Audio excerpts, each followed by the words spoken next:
single step from sweeping. Curtis? Hello. Hey. You're probably wondering why I've called you here, aren't you? You said you wanted to make a video. Well, yeah, but that's only half the reason that I called you here. That's right. The other half is that, honestly, Curtis, I'm worried about you. I don't know if you've seen lately, but it's getting pretty dangerous out there. The world is a dangerous place. Yeah. Oh, yeah. Yeah, a plane just flew into that building. Oh my god. Right on cue. Did you do that? Exhibit A. No. Look, crime rates going up through the roof. Murder. Death? Did you know every person dies now? Point is, Curtis, there's people out there who are trying to hurt you. They're trying to kill you, Curtis. Me? Yes, you specifically. What'd I do? You're just, I don't know, how do I say this? Has anyone ever told you that you're an easy target before? Huh? See, yep, that's exactly what I'm talking about, Curtis. The headphones, the texting, the hands in your pockets. If I started attacking you right now, you wouldn't even be able to defend yourself, man. Your hands are all busy. Not to mention, you're not even wearing shoes. Good luck running away. I was being polite. There's nothing polite about getting murdered, Curtis. Attack me, see what happens. Attack! What the fuck? Exactly, like I said. How? It's not all bad, all right? I have found a YouTube account that specializes in self-defense advice just for people like you. For easy targets. Okay, so you're gonna teach me how to not be such an easy target. Not only that, Curtis, I'm gonna teach you how to defend yourself from everyday life situations that we all encounter. Like another plank crash that you just like another getting mugged, getting stabbed. You're getting out of your car and some guy runs up behind you and just starts punching you in the back of the head. Yeah. This happens to you all the time. Yes, yeah, just all those happened this morning. But today, we're gonna fight back. That hurt? Come on, you could not have just hurt yourself like that. Why'd you do that to me? You did that. How could you? We were friends, man. This is worse than I thought. I'm a lost cause. Let's get into the video. So this is the self-defense guy we're gonna be watching. His name is Self-Defense Goat. Damn. Okay. No one's ever hurt him. This has a lot of enemies, I guess, though. Seems like Yeah, people that's are always true. Trying. I think he's just an idiot, putting himself in really dangerous situations all the time. Well, let's see what happens if this guy pulls a yellow gun on you. Give me your money. Yo, man, yo, take it. Yo. Yo, man, yo. Yo, man, yo. Someone pulls a gun on you, yo. Take it. Here. I got nothing else. I got no phone, I got nothing. I got family, man. You gave him everything. He still got that gun pointed at you. See, that line makes it sound like they know each other, Right. and they've been like friends for so long. You helped him move, you helped him get through a tough breakup. You've given him everything you got, man. And he still wants to shoot you in the head. When he was at his lowest, you were there. If I was his family, I'd be pretty upset because he was like, I got nothing. I got family. But That is crazy. Also, the way he says, take it. It sounds like he's mugging him now. He pulls a gun, take it, take all of it. Okay. Who's doing the mugging here? Your goal is to get as close to the weapon as possible. Ideally, he's even pointing at your head trying to scare you. Sorry. Ideally, he's pointing a gun at your head. Maybe it's easier to grab it when it's, as far away from your hands as possible. Way up here. Yeah. Maybe you like bite it. Yeah, maybe that's what he's about to do. Maybe it's because getting mugged is so scary that he just wants to be put out of his misery as quickly as possible. Yeah, I want this to be done immediately. Ideally, you're facing the other way looking out at a beautiful sunset, and he's got the gun pressed right up against the back of your skull. Taking one final breath. So I'm going to turn out of the way, 2 hands on the weapon right away, pull it into your chest, rip it off. And you shoot yourself. Take the power out of his hands. Yeah. Get out of the way, back, Hands. pull it into your chest. He said rip it off. He rips off his hand. His tutorial is like how to stop a mugger is just talk to an imaginary cameraman and be like, no, this is what would happen if you're mugging someone. So I feel like that would kind of mess with their heads. Yeah, wait, pretend to be mugging me right now. Okay. Give me your fucking money right now. I gave him everything. Smash, tap, rack, and go if need be. Yeah, so I mean that's pretty much just the classic smash, tack rap. Smash, tack, rap, go if need be. I guess that's his like YouTube ad-friendly way of saying then shoot him in the head. Yeah. And if need be, If need be. go. Yeah. What are you in jail for? I goad. I went. Yeah. This one is going to be really important for you because this is how not to be an easy target, okay? Okay. You got your no shoes on, you had your headphones on, hands in pockets. You're about to see just how dangerous that is. Okay, wow. Dude, he stabbed him in the ass. What was that sound? I don't know. I think it was the guy screaming. Wouldn't it be crazy if that was the whole video? Well, look at Mr. Karate Kid. That is a pretty sweet hoodie, though. Look how easy he's going to be to murder and take his phone. Sunglasses on, huge headphones, hoodie I could just rip him down with. Oh, you're mine, buddy. Okay, well, he didn't even do it though. He's just talking. You're just imagining it. Oh, you're mine, buddy. He's already You're gone. dead. He's like, Oh, I'm gonna enjoy this one. all right, yeah, it's Oh yeah. Wait, where'd he go? just already. Nighttime all of a sudden. He's saying that out loud. That must be in his head. Okay. Now let's find out how to not be an easy target. Oh, look at Denim Dan. This guy's going to be an easy target. Well, maybe not. He's got kind of this desk there. He's walking pretty confident. So the caption says desk stare, but I think he's saying death stare. Desk there. Oh. He's got got kind of this desk. Got like a desk strapped to his. I feel like that gaming. I guess it's a pretty hard target. You got a big desk in the way. Yeah, But- he's clearly cracked at Fortnite. This desk there. He's walking pretty confident. Yeah, he also says he's walking pretty confidently as this guy is like. yeah, he's so scared. How are you supposed to, like, other people walking down the street, like, this guy's easy to fucking He's kill. only got one earbud in. Jacket versus hoodie. It's my favorite Mr. Beast video, jacket versus hoodie. It's your lucky day, Denim Dan. It's your lucky day. Wait, he did say that. Denim Dan, it's your lucky day. Okay, well that actually does make him seem more crazy. Yeah. I'd be so terrified if I was walking by someone who was like, this guy would be easy to kill and steal his phone. Wait, maybe not. He's got a confident walk. You could be Denim Dan if you wanted to. Yeah, I guess I should have been wearing denim for this video. Yeah. Jean jacket, Gene hat. Gene Wilder. Gene Wilder's here. Hang on a second, guys, because I've got a self-defense technique of my own. Today's sponsor, ExpressVPN. Guys, using the internet without ExpressVPN is like walking around a park with flip-flops and headphones. It makes you an easy target. Did you know your internet service provider can legally collect data about every single website you go to and then sell that information to advertisers? Luckily, when you use ExpressVPN, it becomes like your armor.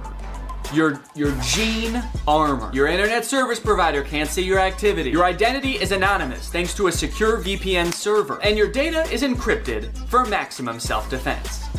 It's super easy to use as well. You can connect with just one click. Here I am changing my location to Canada. That way I can watch The Office on Netflix. It's not available here in the US, but it is in Canada. And you can do this with a bunch of streaming services and shows. It's sick. It works on your phone, on your laptop, even routers. That way you are always protected.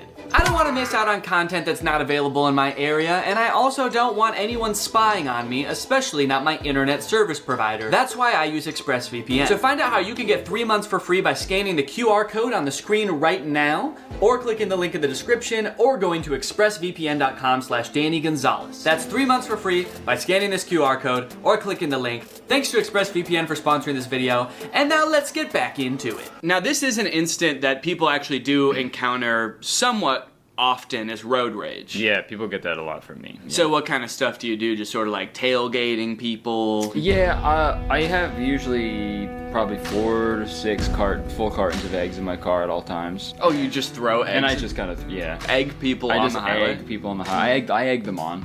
Quite literally. Yo, what are you doing, man? What the hell's your problem? Yo, man, yo, chill. When it comes to self-defense... Oh, he's okay. Yeah, the rest of this video is from heaven. He's just like an angel. So what's crazy about this road rage incident is this guy cuts him off. He didn't even have to stop. I mean, I get that people get super irrational during road rage incidences, but it seems, Yeah. I feel like this person should be the one who got out to shoot him, because he got cut off. Right, yeah. The other guy cut him off so bad that he had to kill him. It's like, No one can know about this. Yeah. He almost caused the accident, right? But what did I do? I honked the horn, I fingered him. I missed that part. part of the video. Yeah, when did that happen? Yo, what the fuck are you doing? Yeah, you were fucked up for that, actually. That was super weird. He fingered... What does that mean? Oh, like... You gotta check your ego, man. Don't finger him. Don't him Don't make that guy sing, man. Even though I wasn't technically in the wrong. Okay, wait, hold on. Did you notice that in the video he had like his wife or girlfriend in the car next to him? And she also got shot? Okay. Yeah, so see, there's someone in the passenger seat here. Yeah. But then as he's talking to the camera... Check your ego. Even though I wasn't technically in the wrong. He cut me off. Oh, she's dead. So this is a real death that happened. Yeah, he's like, luckily I did survive this incident. She did not. Don't worry, the paramedics are on their way. I just wanted to film this video real quick. Luckily, he's a very bad shot. Every bullet hit my wife. I escalated the situation. He felt like he was threatened. Felt like he was threatened. He was in his own car. Yeah, he was fine. That psycho's trying to kill me! I'm gonna kill his wife. Felt like he was threatened and now I'm dead. Okay, yeah, he is dead. Yeah, he's dead. Confirmed. That is canon. And looking at his account, yeah, this is the last video he ever posted. That's not having a self-defense mindset. Be smart. Stay safe out there. Check your ego. Oh my god. Wait, but he checked his ego. Why is he still getting shot? I guess he didn't check. I guess that guy didn't check his ego. Yeah. It's like, come back here and finger me. Finger me, are you? So there's don't be an easy target. Yeah. But also maintain a self-defense mindset. And I do appreciate that. It's like, try not to get into the situation where you need to be defending yourself in the first place. Right. I think we can all agree that's probably the best self-defense tactic you have available. Belt versus knife self-defense. Yo, give me your money. Stay back, man. Stay back. Yo, is that a knife, bro? Do you know how to use your belt for self-defense? Do you? Yeah, I don't think... It took you like 20 seconds to take off your belt. I don't know if you noticed there, but he had some good tactics to stall the guy. He said, yo, is that a knife? Like he was going to be interested in what kind of knife it was. Yeah, yo, is that my favorite knife you have? Is that a Swiss Army knife? Damn. Cool, man. Hold on 1 second. Yeah. I gotta jerk off to this knife. Just kidding. Also, he must have a really big belt buckle. Like how brutally this guy gets hit is actually pretty crazy. I just wanted to show you my knife. Yeah, I was trying to sell this knife to you. That's why I said, give me your money. Damn, look at that wide stance for this too. That's crazy. He's doing the splits. Some fucking psychopath. You mess with the wrong guy. Here's how you defend yourself against a knife. Oh, do. Oh, do. Oh, please do.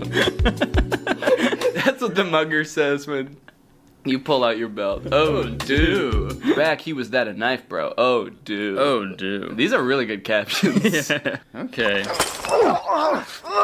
I like that they like to start the videos with someone just being brutally murdered. Yeah, it's a good way for audience retention, right? I feel like now on we should just start our videos with killing someone, like right in the first frame. We just have some poor bastard. Maybe his car broke down on the side, he's covered in eggs. You know, I took him home, and I took him home. And I start my video, I'm like, hey guys.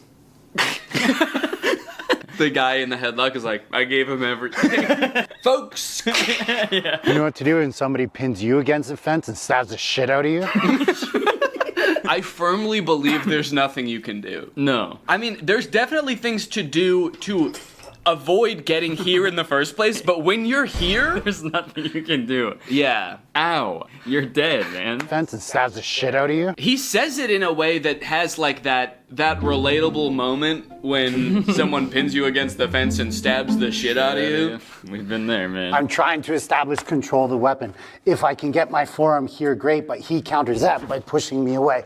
If he pushes me away, this is my new threat. It'd be crazy if in this hypothetical situation that's like now very controlled, he still gets stabbed to death. He's like, and I'm trying to get his knife, but he just keeps getting me. I put my forearm, he counters. God, this guy's good. This guy is the self-offense goat. I'm moving that out of the way. Now his butt's to me, and I finger him. In the States, shoot him. If you're in Canada, run. He's got a knife. Sorry, buddy. Damn. You're not allowed to shoot him.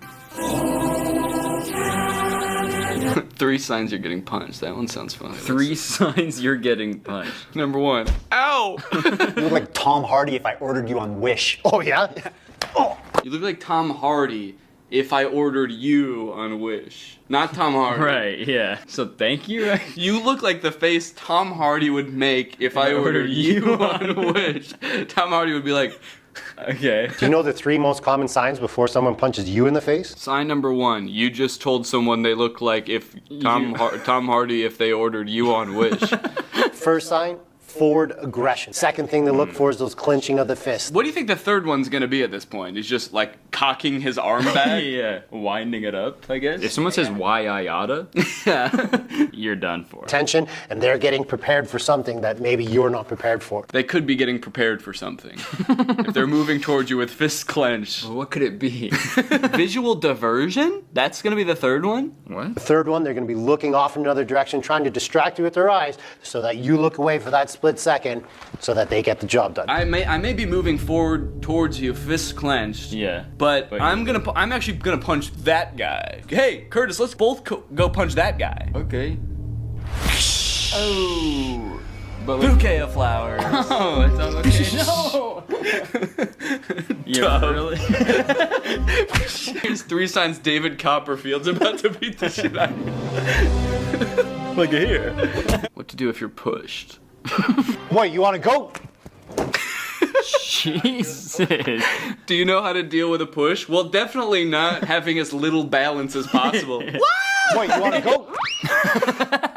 Didn't stand a chance. And his feet too. Oh no. I've seen, bar fights, people get into fights, but it's always like, fist punching or they're, kind of wrestling around on the ground, just Yeah. grabbing each other, pulling each other's hair. Right. I've never seen this like push and like whoa! Goes crashing through 3 walls. Yeah, not guy-shaped holes in each wall. Yeah. Do you know how to deal with this? No.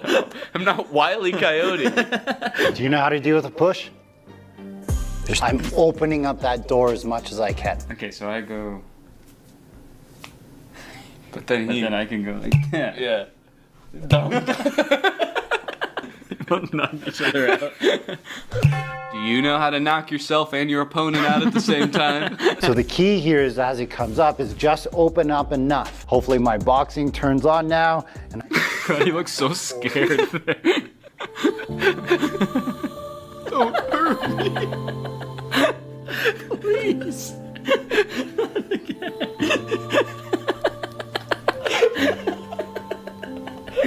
Is he actually gonna hit me this time? He's like softly blinking up at me. What are you doing to this guy?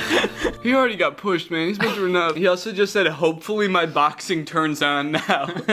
I've never practiced boxing before, but I really hope I know how to box. I hope this skill comes out of nowhere. I just bring that hand forward as much as I can. Jesus. He was not expecting that second one. Bring that hand forward as much as I can. He's still standing there. I throw another 1 or 2. But that doesn't always work, especially if they're super big or if you were caught off guard. So if you don't know how to do all that he just did, the old wax on, wax off, you can do a soft fall. Okay. That would really throw your attacker off if he pushed you and you actually fell, right? And yeah, that would fucking confuse him like crazy. Now what? I thought he was gonna get closer to me. Suck all that in to minimize the damage that you take. The most vulnerable guy I've ever seen. Quit your job, man. You don't have to be there. When that push comes down and he goes to break fall this time, now he's not there. That's the way you're supposed to fall. Straight into a coffin. Like a fucking vampire. He's suddenly in a suit and palmed. Time. Now he's not there. Now he's not there. Yeah, he is. Where'd he go? I can only look up here. He's like, Nobody tell him. also, that night before you go to the bar, look up what color the carpet is at the bar and dress like the carpet. So you fall to the ground, then you sort of scuttle. Like a little crab. Okay, Curtis, so if all else fails and you need to defend yourself, all of the making yourself a hard target didn't work, he pushed you and you didn't fly far enough away, you're gonna need to fight, okay? Okay. The good news is, all you need is 1 punch, okay? You can end any fight with 1 punch, and I'm gonna show you how.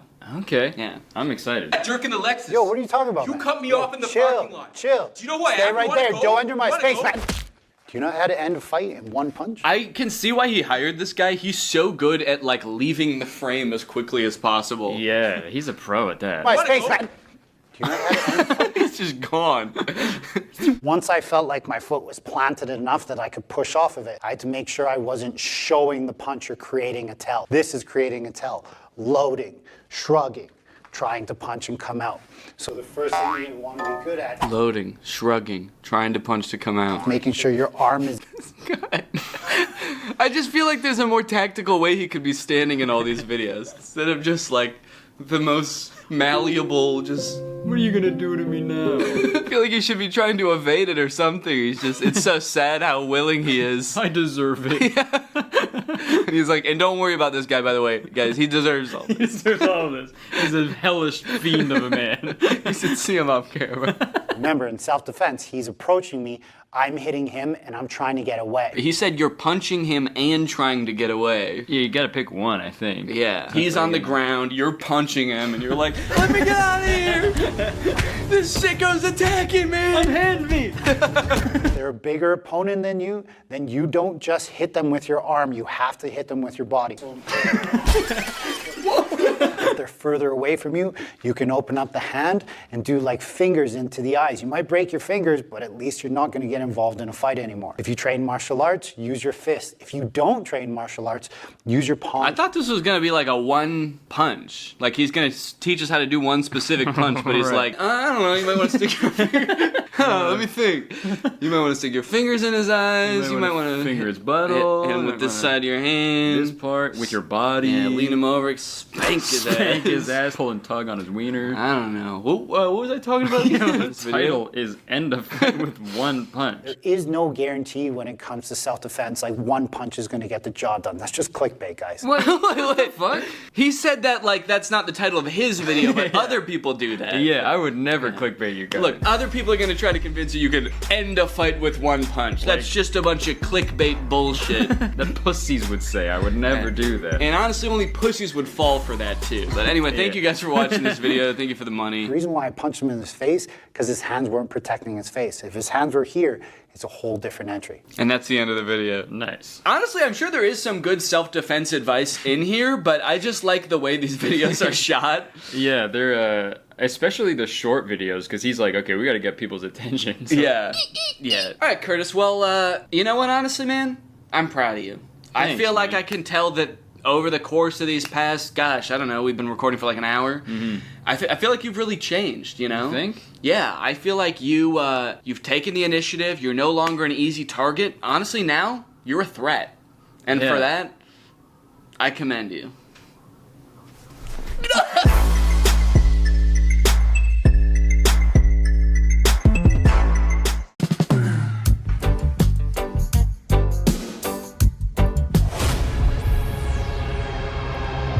Drew? What the hell are you doing here? I was gonna watch your video. The one that I'm about to film? Yeah, I watch all your videos. Alright, well, I mean, do you want to come down here and be in it? No, that's alright.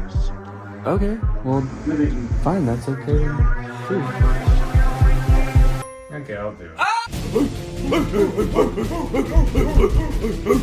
What's up, Greg? Greg. Welcome back to my YouTube channel here on youtube.gov. I'm here today, as you can see, with a very special guest. Can't wait to see who the special guest is. I'm just kidding, guys.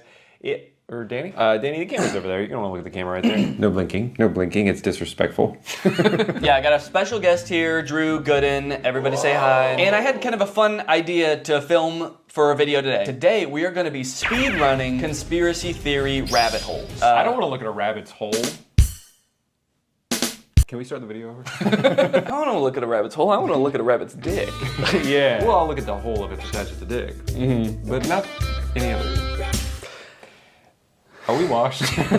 Before Drew got here, I created a brand new Instagram account with no algorithm, and I also created a brand new YouTube account with no algorithm. And what we're gonna do is we're just gonna type in a conspiracy theory into the search bar and see what reels Instagram gives us, see what videos YouTube gives us, and we're just gonna try to keep getting more and more crazy ones for that conspiracy until we reach maximum conspiracy, and then we'll be radicalized. Yeah, that's kind of the goal today, is to get radicalized and kind of like have completely different beliefs after the video than we do right now. So I think it'll be tough to know exactly when we've reached maximum conspiracy for each theory, but I'm thinking somewhere along the lines we'll feel like we're ready to assassinate a senator or something like that. Yeah, usually at that point it's probably time to assassinate a senator. That's usually how I know it's time to assassinate. Yeah, once I want to.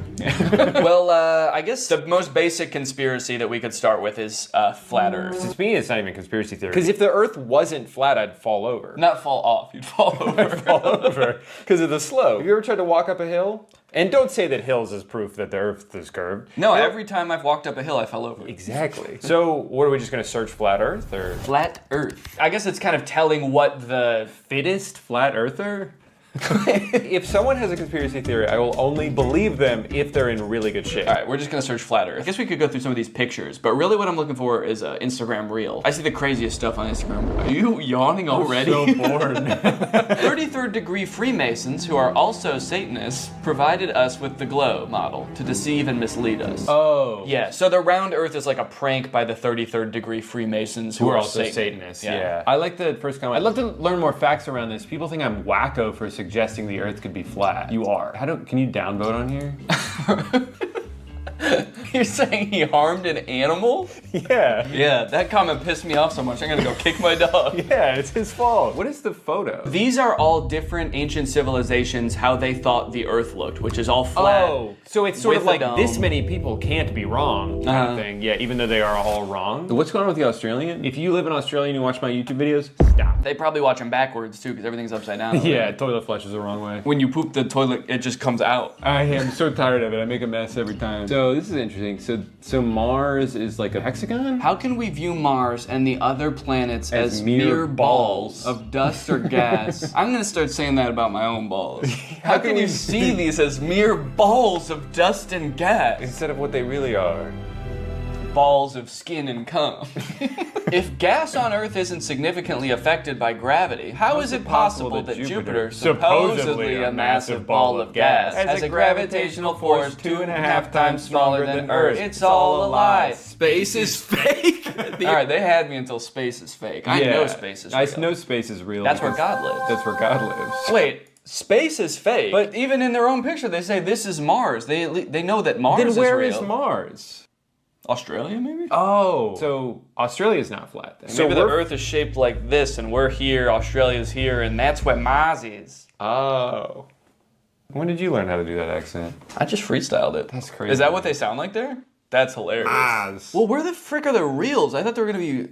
shit, I don't know how Instagram works. Where's the videos? Maybe now that I've searched it, it's gonna be my reels.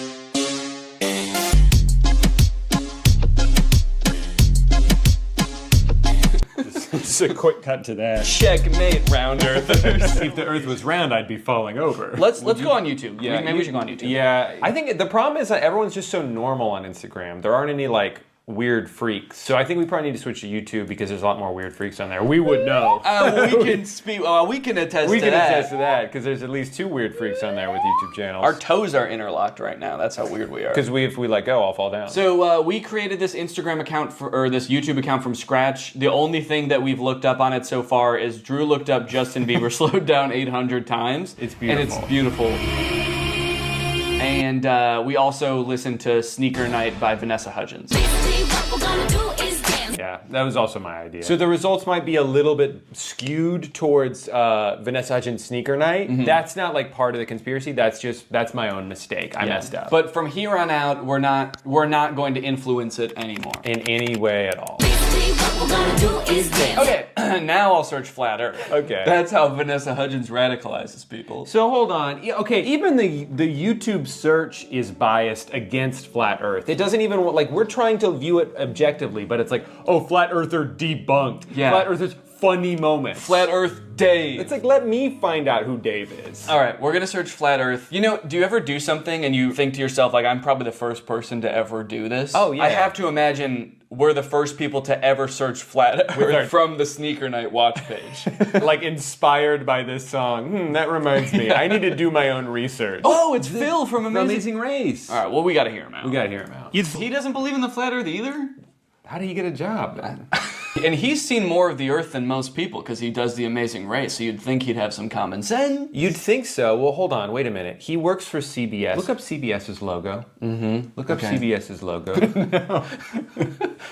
This? Don't keep going and going. No. Stop. You're getting distracted. All right, look up CBS's logo. It's Big Brother. See, you think that Big Brother is gonna let you think independently? No, they're gonna open your noggin up, they're gonna fill it with all the thoughts they want you to have, and Phil is part of it. But probably Jeff Probst isn't too, right? Yeah, we're free thinkers. Basically, what we're gonna do is YouTube Shorts. Maybe we should be looking at more shorts. All right, if you two could shut up for a second, I have an important announcement. Today, I want to help you guys out with your budgeting a little bit. You can budget your car payments better, your travel, your groceries. Does that sound good? Well, then listen up, because we're going to talk about Rocket Money, the sponsor of today's video. Rocket Money is a personal finance app that lets you lower bills, cancel unwanted subscriptions, make custom budgets, and lower your savings all in one place. With Rocket Money, you can create a custom budget for any category in seconds. The app shows you where your money is going at all times and identifies your top spending categories and even gives you insights on how to better budget in the future. As someone who spends a lot of money eating out and not as much as I would like on travel, this is a great way for me to visualize like how much spending is happening in each category, where I can cut a little bit, where I can add a little bit. They'll also notify you when you have upcoming charges or when your balance is low. That way you can avoid overdrafts and late fees. And if that wasn't cool enough, Rocket Money can also help you lower your bills. Rocket Money automatically scans your bills to find savings. They can help negotiate bills for you, whether it be your internet service, your cable bills, and more. So you don't need to worry about those pesky customer service calls. Rocket Money's gonna get in there for you and negotiate the best possible rate for you. This is great for me personally because I am notoriously bad at looking for deals. I don't like to haggle. I don't like to negotiate, so the fact that this is built into the app makes it so much easier for me to know that I'm getting a good deal. So to save more and spend less, join the over 5 million members using Rocket Money today. Go to rocketmoney.com/Danny or use the link in the description to get started for free. Flat earthers, or some of them, believe that beyond the ice wall is this other world. I feel like that outer world thing, I've heard of this, but I've only heard of it recently. I wonder if that's like a new lore that just dropped, because I thought that the ice shelf was supposed to be the end, and then they were like, no, not only that, we know about Acton. And then there's another wall around here, and then Osiris is out on the outside. Do you think the Flat Earth conventions are just people trying to one-up each other with the amount of knowledge they know about the outer ring? Oh, you think this is the last ice wall? There's one more. Nope, there's actually 2 more. There's actually 3 more, and at that one, it loops back around and you're here again. That's more interesting than the Earth being flat, is that if you just keep going, well, that actually is just with the Earth, is if you keep going along the Earth, you end up back where you started. So we kind of all believe the same thing. They just have more ice walls in their theory. Talking about how there was this one man that went to Antarctica on his expedition back in the day, and I can't remember his name. Flat Earth. Can't remember his name. Can't remember name. Sneaker Night extended cut. I can't remember his name. It was probably Vanessa Hudgens. Vanessa Hudgens, Sneaker Night. Proof of Sneaker Night. Internet famous flat earther has gone all the way to Antarctica to put his theory to the And he test. proved himself wrong. They always prove themselves wrong. I want someone to prove himself right. Just once, please. Just once. I mean, that's the thing though, is like the internet is so, it creates little bubbles for you. Mm-hmm. So if we did have an algorithm that was pro flat earth, it would be littered with flat earth videos and we would be like, this all confirms what I already believe. Where's that guy's mouth? Yeah, if the earth is round, where's that guy's mouth? Well, gravity's still technically a theory. We know that there's an up and a down. As far as Coriolis, I was in the military and I've shot weapons and... She's just threatening him. Yeah. So basically, you're going to believe what I believe because I have a lot of experience with guns and missiles. As far as Coriolis, I'm going to fucking kill you. What kind of weapons, if you don't mind me asking? Like ICBMs? Well, I'm wearing a vest with a bomb on it right now. Okay. What will it take for you to detonate that?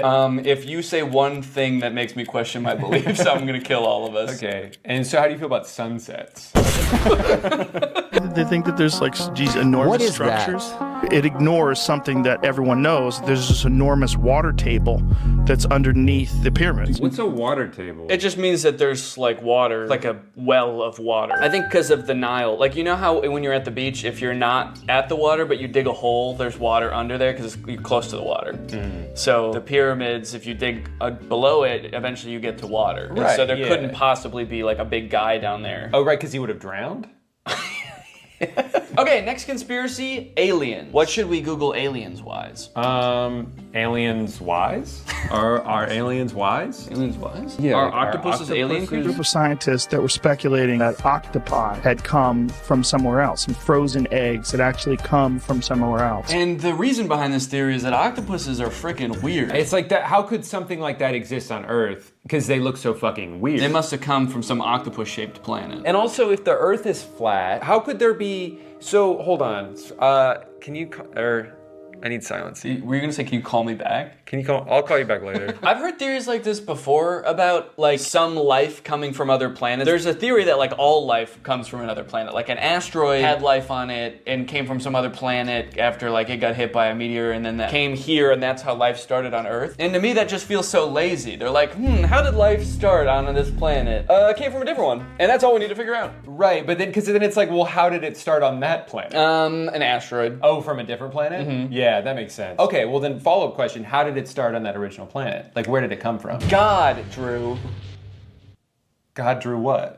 God drew an asteroid that came from another planet. The octopus is still extremely similar biologically to us. You look at an octopus cell under a microscope and you wouldn't be able to tell the difference. Right. Yeah, but you know when you can tell the difference? When you fucking look at an octopus and you look at a human. We're not so different, you and I. If I look at you like this, I can't see shit.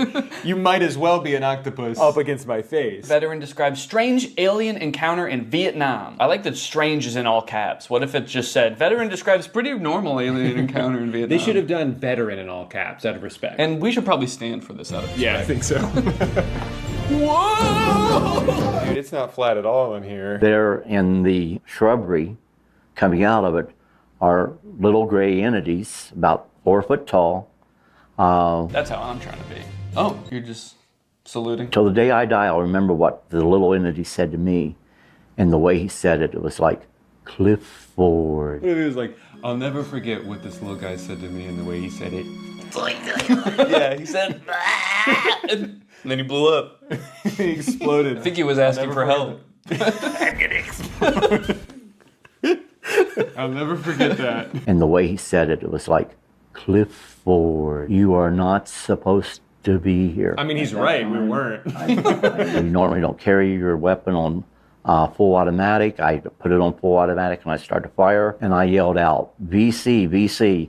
And that was to alert the other troops that we were no longer alone, that there were a number of little guys there, I'll put it that way. I'll put it that way. I'll put it away your brain can understand. Little guys. So the alien said, what are you doing here, Clifford? And that's how I knew he wasn't from Earth. It was dark. There was a small guy in the bushes who asked me what I was doing here. Gotta be an alien. Gotta kill the alien. Gotta kill him. Oh, he already exploded. Job's done. Said, even though we're at war, we don't put our weapons on full automatic. I did just for this guy and no one else. And I killed him. Also, is this guy's name Clifford, or did he? His name's just Veteran, as far as I know. That could be why he's so confused, too. Yeah. I'm not fucking Clifford! You are not supposed to be here. I feel like this illustration's doing a lot of heavy lifting in this story. He's just describing a pretty normal encounter, but then because of the illustration of aliens, it's like, man, they must have been aliens. Yeah, But a little guy came out of the bushes. He looked like a regular Vietnamese man, and the picture is of like an octopus. So all of the comments believe him and are pissed. They're like, way to go, Clifford. The little dudes were trying to bring about peace on Earth, and you blasted them. Like, way to go, man. We almost had peace. And you gave them a demonstration that we are a species not to be trusted or helped. Good job, Clifford. They're like, your story is 100% real, and we hate you. Well, and then this person's on his side. It's like, he's been consistent about these events ever since they happened. Yeah, because that's how he remembers it. You can still be consistent about something that didn't happen. Wasn't used to the ganja. Just imagine smoking this 35% THC they smoked back in 1980 when they smoked weed that had to be 6 to 8% THC. I am sure I would have seen some crazy shit. And let's go ahead and report him for animal abuse. More like plant abuse, because he's smoking the shit out of that ganja. Ganga! Someone explains who are the gray aliens. Okay, yeah. well that'll be helpful because the last one was about the gray aliens. How exactly do you become an expert in that? Do you think it's Clifford again? Yeah, well he definitely seemed to have a lot of expertise because he saw them with his own 2 eyes. And he shot them with his own one gun. Gray aliens are perhaps the most commonly encountered extraterrestrial species that we know, named for the coloration of their skin. Oh, they're gray aliens because they're gray aliens. That they've been hybridized multiple times,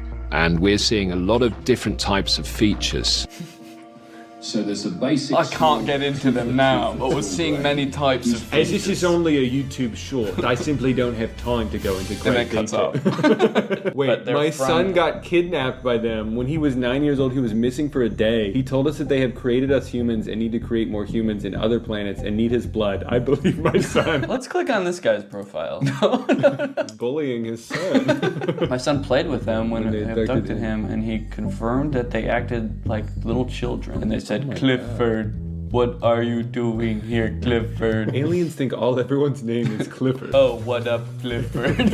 Welcome back, Clifford. I think every human they see is the same human that they just saw. Good, you look very different today, Clifford. What a strange planet only inhabited by one man named Clifford. Who changes shape every day. Don't shoot me again, Clifford. Your bullets have no effect on my robot body. But they have extreme effects on my feelings, Clifford. It's the intention that hurts. As my son has mentioned, when he was inside the ship... As my son has mentioned countless times, you guys. My son, who's an expert, 9 years old, got abducted. It's a computer-based reality which they created long ago, and many souls were kidnapped and then put inside these machine bodies, so they used what is known as spiritual necessity. Do you think this guy's ever done drugs? No. He's too busy. He's trying to get his son back from the aliens. I believe him because they were in my house around 1997. Unfortunately, I panicked so badly they didn't speak. I regret it now. I might have gotten answers, but I couldn't believe what was happening, and I had 3 little girls asleep in the house.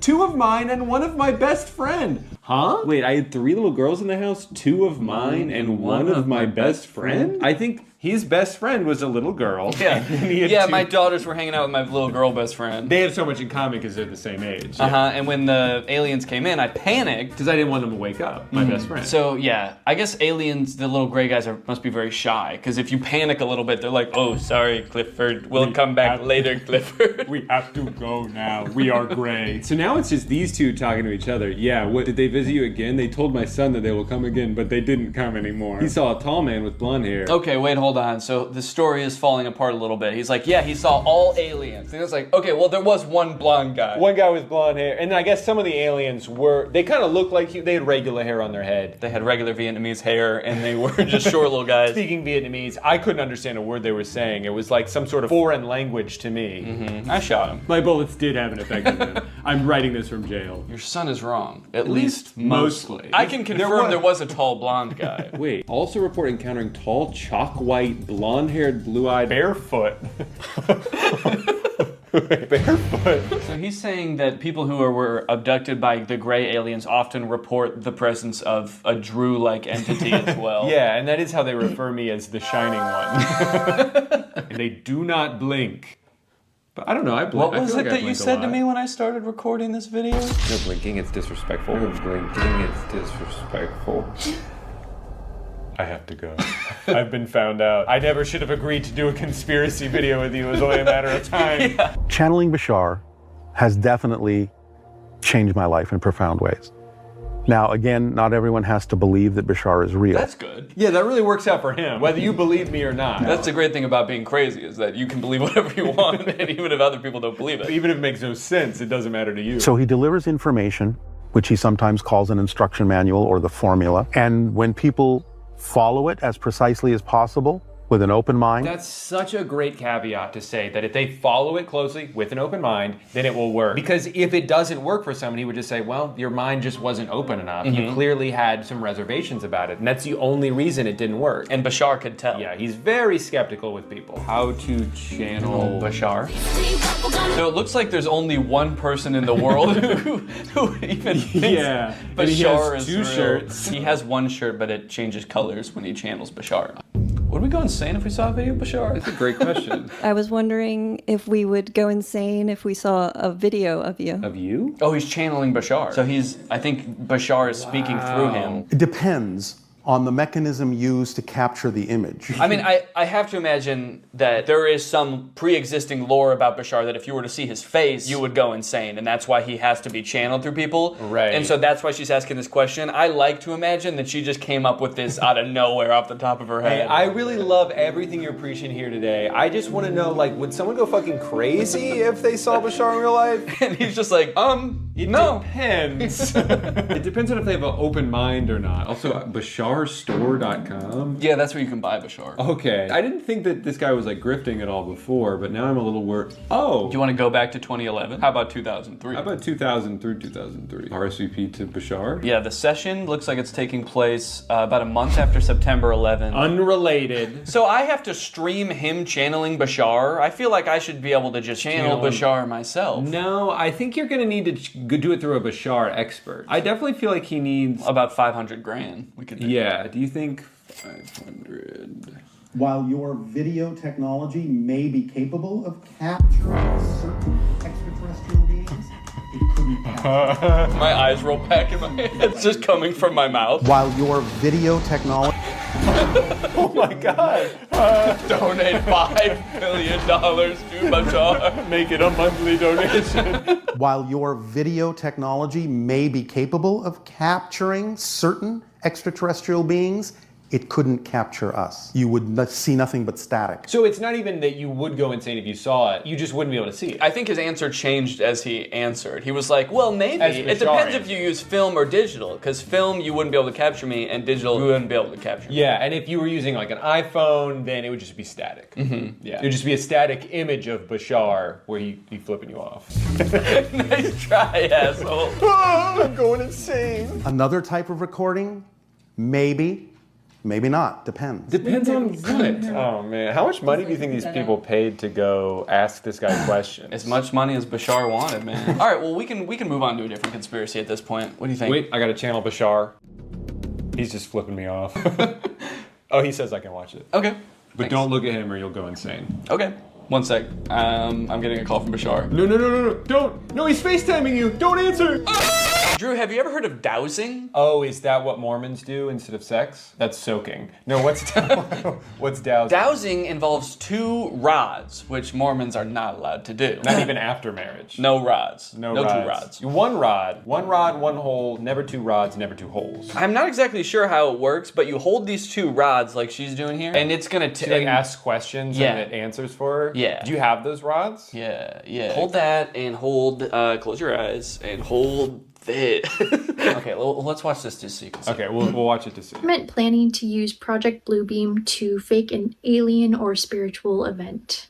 No, thank you. Right off the bat, I like how much lore is required to even understand her first question. Well, yeah, the first thing was, is the government going to use Project Bluebeam? And I don't know what that is. To create a fake spiritual or alien event. I don't know what that is. Well, the answer was no, so you don't have to worry. Okay, good. That's a relief. It's a lot of research I don't have to do. Does the human work best without any clothes?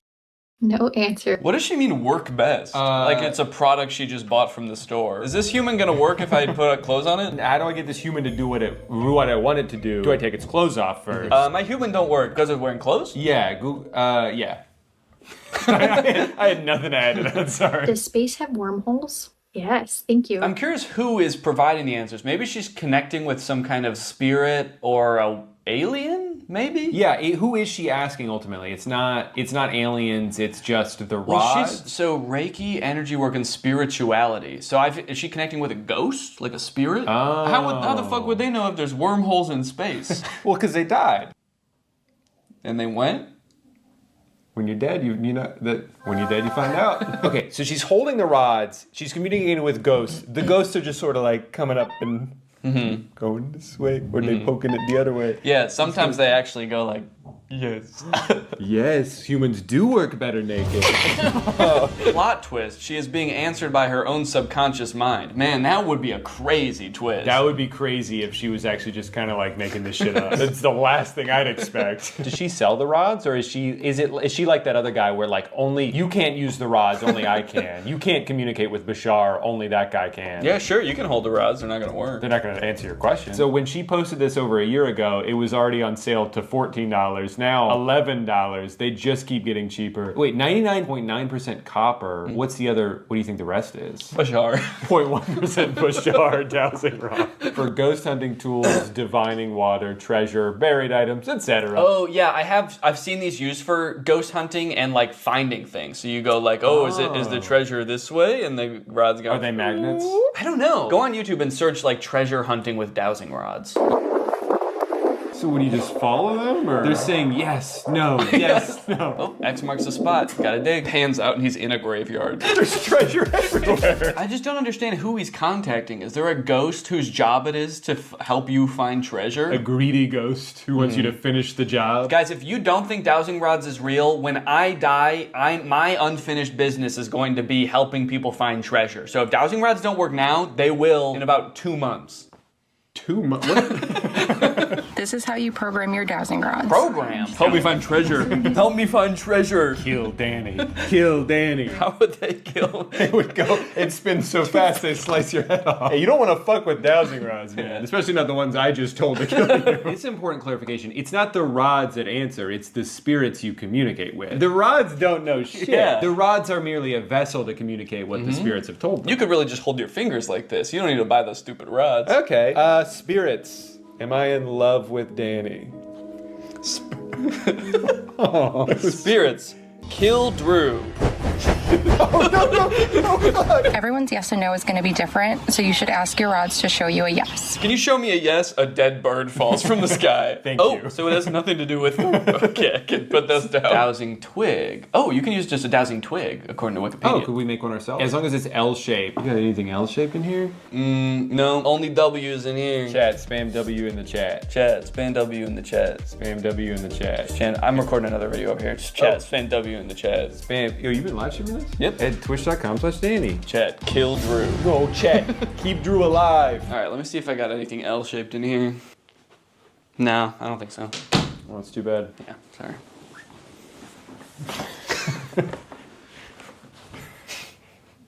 Are you still Danny, or I hear some screams from the car? It is me, Bashar. Wait, I have to film you. It's just static.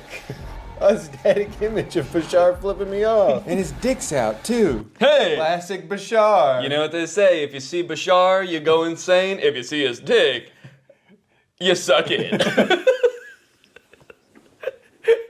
You gon' suck it. That's what they say. If you see Bashar's dick, you gon' suck it. That's what he said in the video. Oh yeah, no, I saw. It was on the YouTube short. He said, yeah, it depends on the type of video technique, and if you see his dick, you go suck it. What do you think this is? Just how to chug a pint of any liquid in a second. You can drink anything in one ginormous sip. Was it coming out of his nose? And that wasn't the drink, that was blood. Yeah, that was, do not do this. I said, if you guys live in this private jet for 100 days, I'll let you keep it. It's a really nice... If you guys can survive this video of Bashar, I will give you $5 billion. But just a warning, if you see his dick, you gon' suck it. You scared of Pepsi? We're gonna get this in the glass. Wait, how did we get in chugging content? We watched several dowsing rod shorts, and then it recommended a chugging video, and then was like, oh, you like chugging videos? Sure. The lack of videos saying these conspiracies are real on YouTube really makes me feel like you gotta be so dumb to fall for them, because like they don't even show up. Like YouTube is actively trying to hide them from you. Have to be like, no, I'm certain this is real, and you have to be so convicted in that for the YouTube to finally be like, all right. But some people just fall down those rabbit holes. Guys, it's time to go big boy. All right. All right. Well, I think we've gone through a decent amount of conspiracies. Flat Earth, aliens, dowsing, Bashar, and And all the other ones. And all the other ones, etc. Etc. Ugh, don't get me started on etc. Yeah, she was a wild thing. So, do you think that you've learned anything today? I mean, do you think that you... Okay. See you guys next time. What's up, Greg? If you've seen my video about the Disney Channel original movie Zombies, then you know I have some deeply troubling feelings about that movie. It's a very poorly made, weird, cobbled together metaphor for racism. And on top of that, a lot of the lore surrounding the zombies doesn't make any sense. So I ended up walking away from that movie feeling like I had so many unanswered questions, which is why when I found out there are 2 more movies in this franchise, I was honestly thrilled. I could actually get some answers to my questions. They'll dive into the lore a little bit deeper. Then I watched the movie and realized that was a very dumb assumption to make. This movie does not answer any of the questions that you might have had about the first movie. In fact, it introduces a whole bunch of new lore that is even more confusing and also kind of contradicts with the lore from the first movie. Now, all of that might lead you to believe that this movie is gonna be really bad, like even worse than the first movie. But honestly, this movie is not that bad. Also, it has 100% on Rotten Tomatoes, so technically speaking, this is a perfect film. So strap in and get ready, because I don't know if you've ever seen a technically perfect film before, but this is what one looks like. The movie starts off right away, changing the lore that we all know. Welcome back to Seabrook, where belonging is everything. It wasn't always this way. There was a time when we had to protect ourselves. Right, we all remember that. In the first movie, you explained how the power plant blew up, zombies invaded the whole town and started killing and eating people. How could we forget? Legend has it that when the first settlers came to Seabrook, they found wild beasts with sharp claws lurking in the forest. Wait, so these beasts are different beasts? These are a different sect of beasts? Which sparked an epic battle. There was a war? Seabrook settlers bravely fought off the monstrous attack and discovered a powerful energy source. And that mysterious power source basically powered the entire town until that one fateful day when it blew up and created beasts.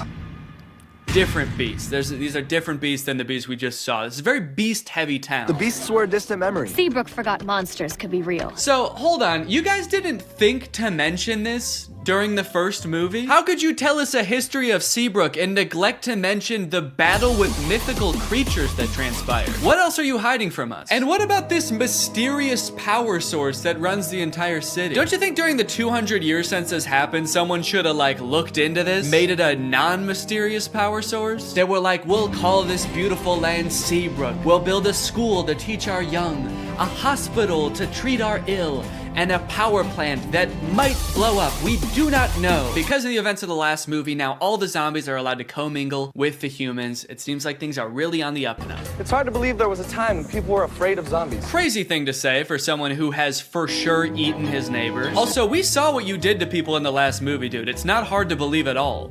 I'm still scared of you. Then we check in on Addison, who you may remember from the first movie by her platinum blonde hair that for some reason in this universe makes her some kind of sick, disgusting freak.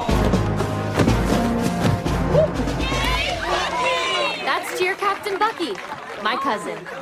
My cousin. It's here at Cheer Camp we learned 2 things. First, that story about the werewolves is kind of a legend, and no one's really sure if it's true or not. You've all heard the stories of bloodthirsty monsters who roam these woods, feasting on innocent cheerleaders. And 2, the younger cheerleaders and the older cheerleaders are not getting along. This week, the veterans and the newbies will compete for the Cheer Camp Cup. I feel like one of those things is gonna have a bigger impact on the plot. Watch and learn, Snowball. Ah, yes, my hair. Still white, still well-conditioned, and still drawing fire from the AC. Okay, thank God she addressed it, dude. I know we were all thinking, what the fuck is wrong with her? You should shave your head, you look insane. We then get a song about how well everybody's getting along now.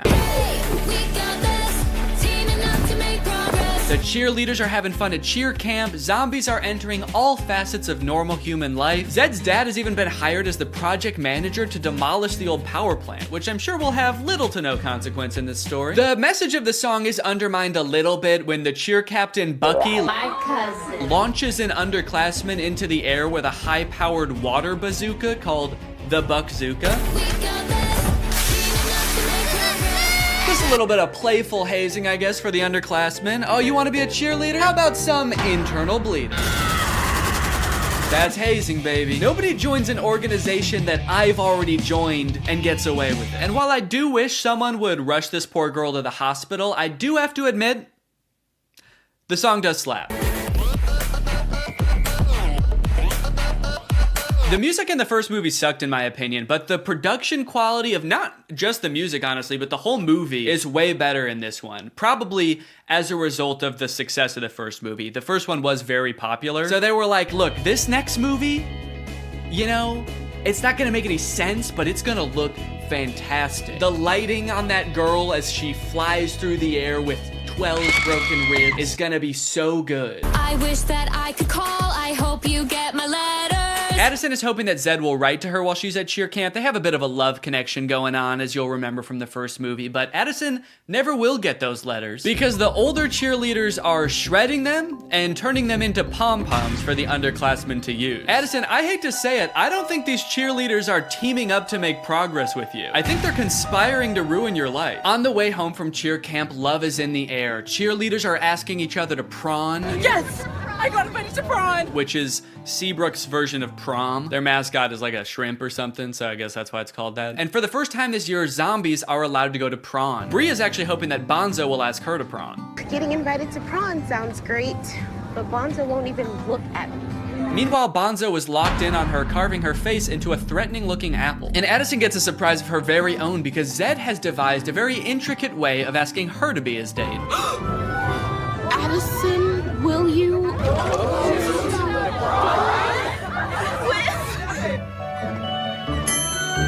Zed! Uh-oh. Uh-oh! Zed's not supposed to be there! He's supposed to be floating over there. Zed!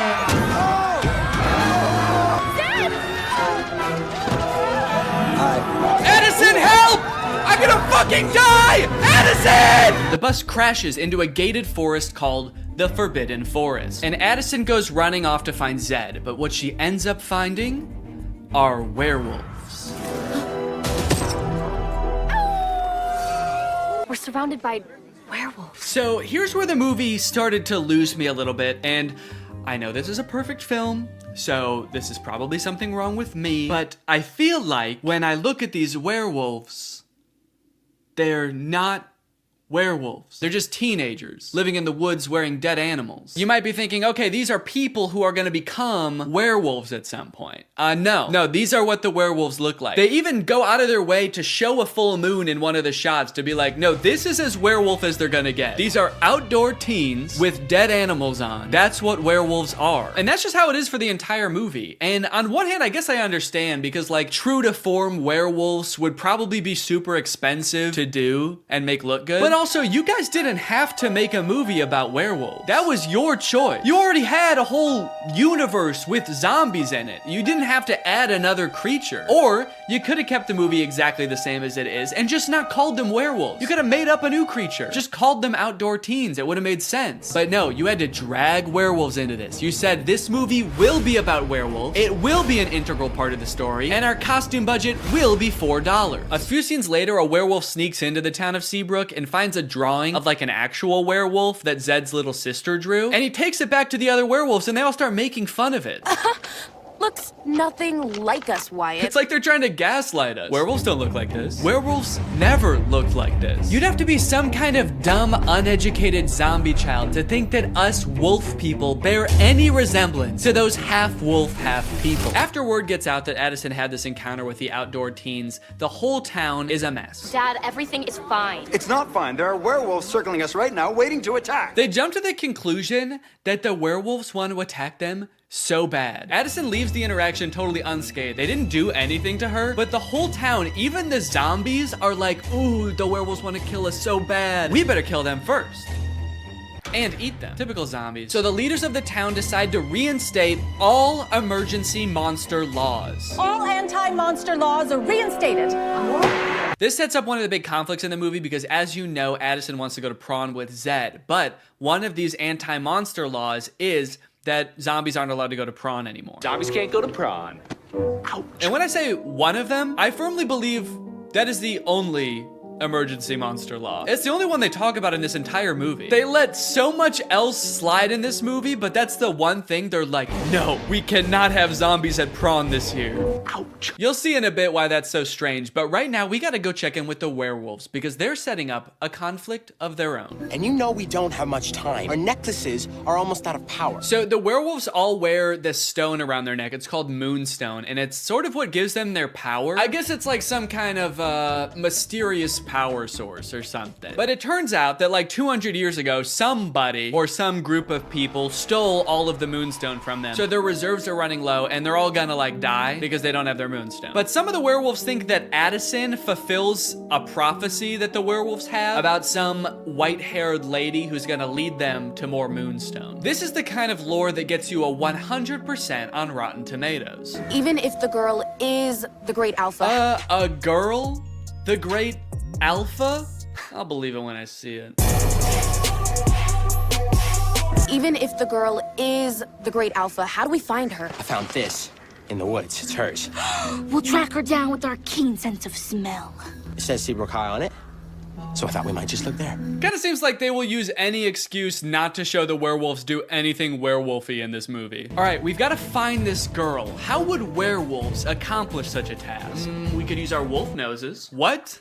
No, no, what is wrong with you? No! We could ask around? Yes! Also, for those of you wondering, yes, that is baby Ariel from Musical.ly. She used to be like the most followed person on Musical.ly. I always wondered what happened to her.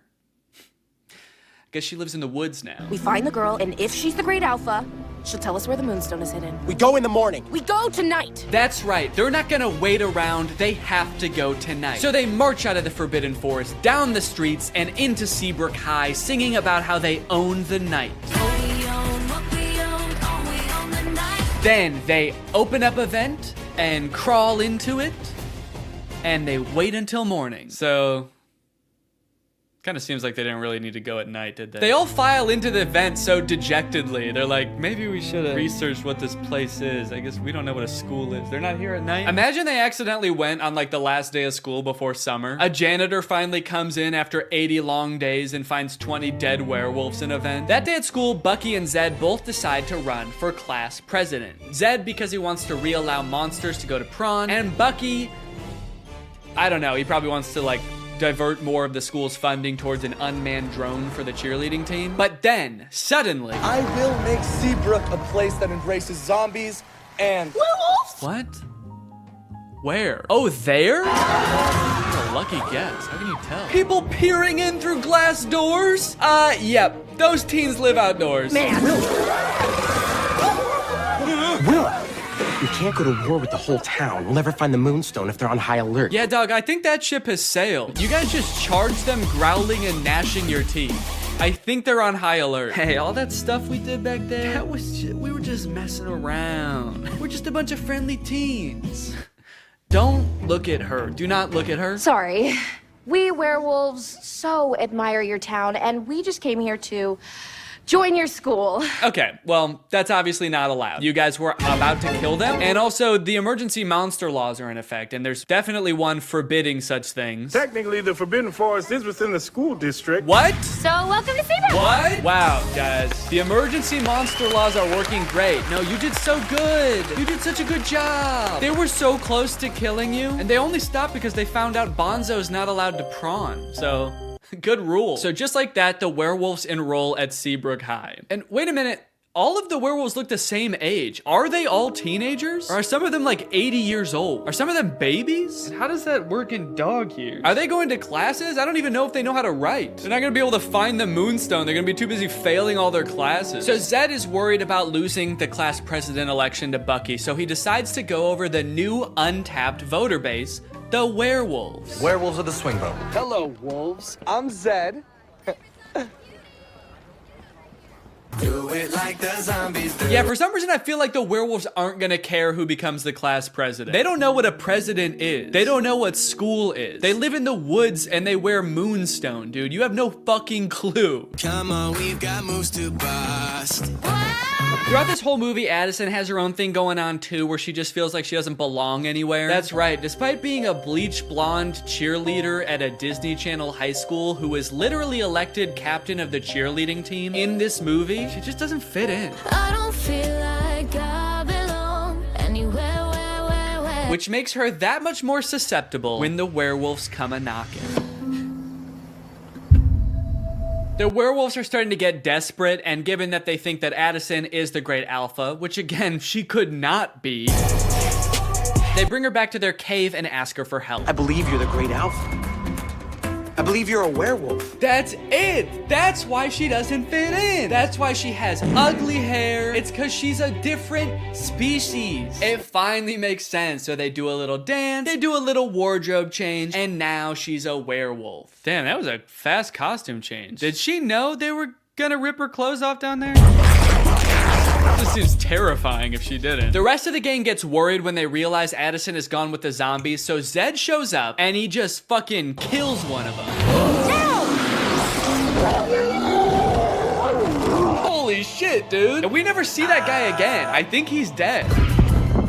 The explosion came from Seabrook Power. Seabrook Power is the birthplace of zombies. A little lime soda mixed with some mysterious energy, and then bam! Zombies. Nice story, but it doesn't concern us. Nice story about you and your unknown electricity fuel, but we've got our own problem.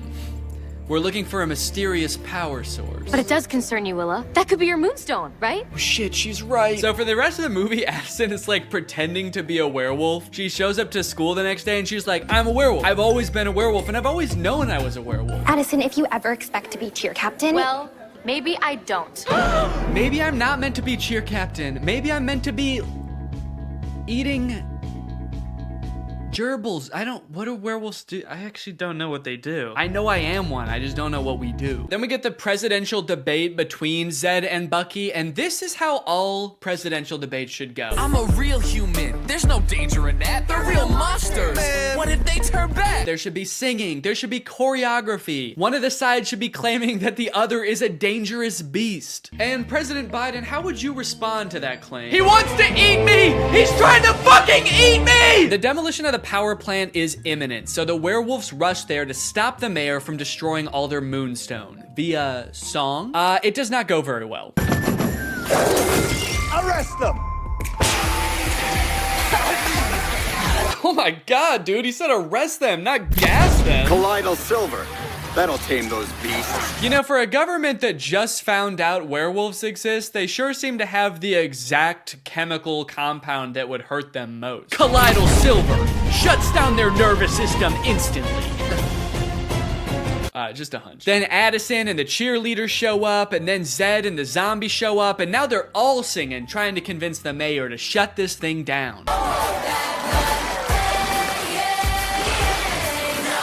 Okay, at this point in the song, they're just having fun with it, man. They're just splashing around. I don't even think they're trying to convince the mayor anymore. He's not even in that part of the power plant. He's just standing alone in the main entrance now. You can hear music just vaguely echoing through the plant. Okay, I get it.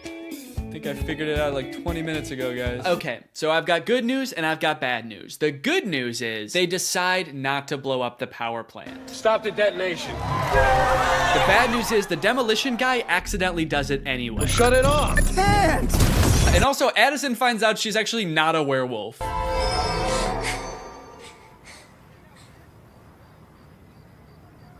Am I? Bree's like, I don't know. They sort of just look like regular people to me. You look like a teenager who lives outside. She's not a werewolf. Oh, that's so embarrassing, dude. We all saw you act like a werewolf. You dressed up like one and everything, dude. No! Don't worry, this movie does end with them finding a way to access the Moonstone underground. They transport it to Prawn, and then they dance all night in the iridescent glow of this mysterious power source that is surely exposing them all to a dangerous dose of radiation. And then at the very end of the movie, they hint at another sequel, which seems to have something to do with aliens. Weird. And that is Zombies 2. And now it's time to talk about our sponsor. This video has been sponsored by...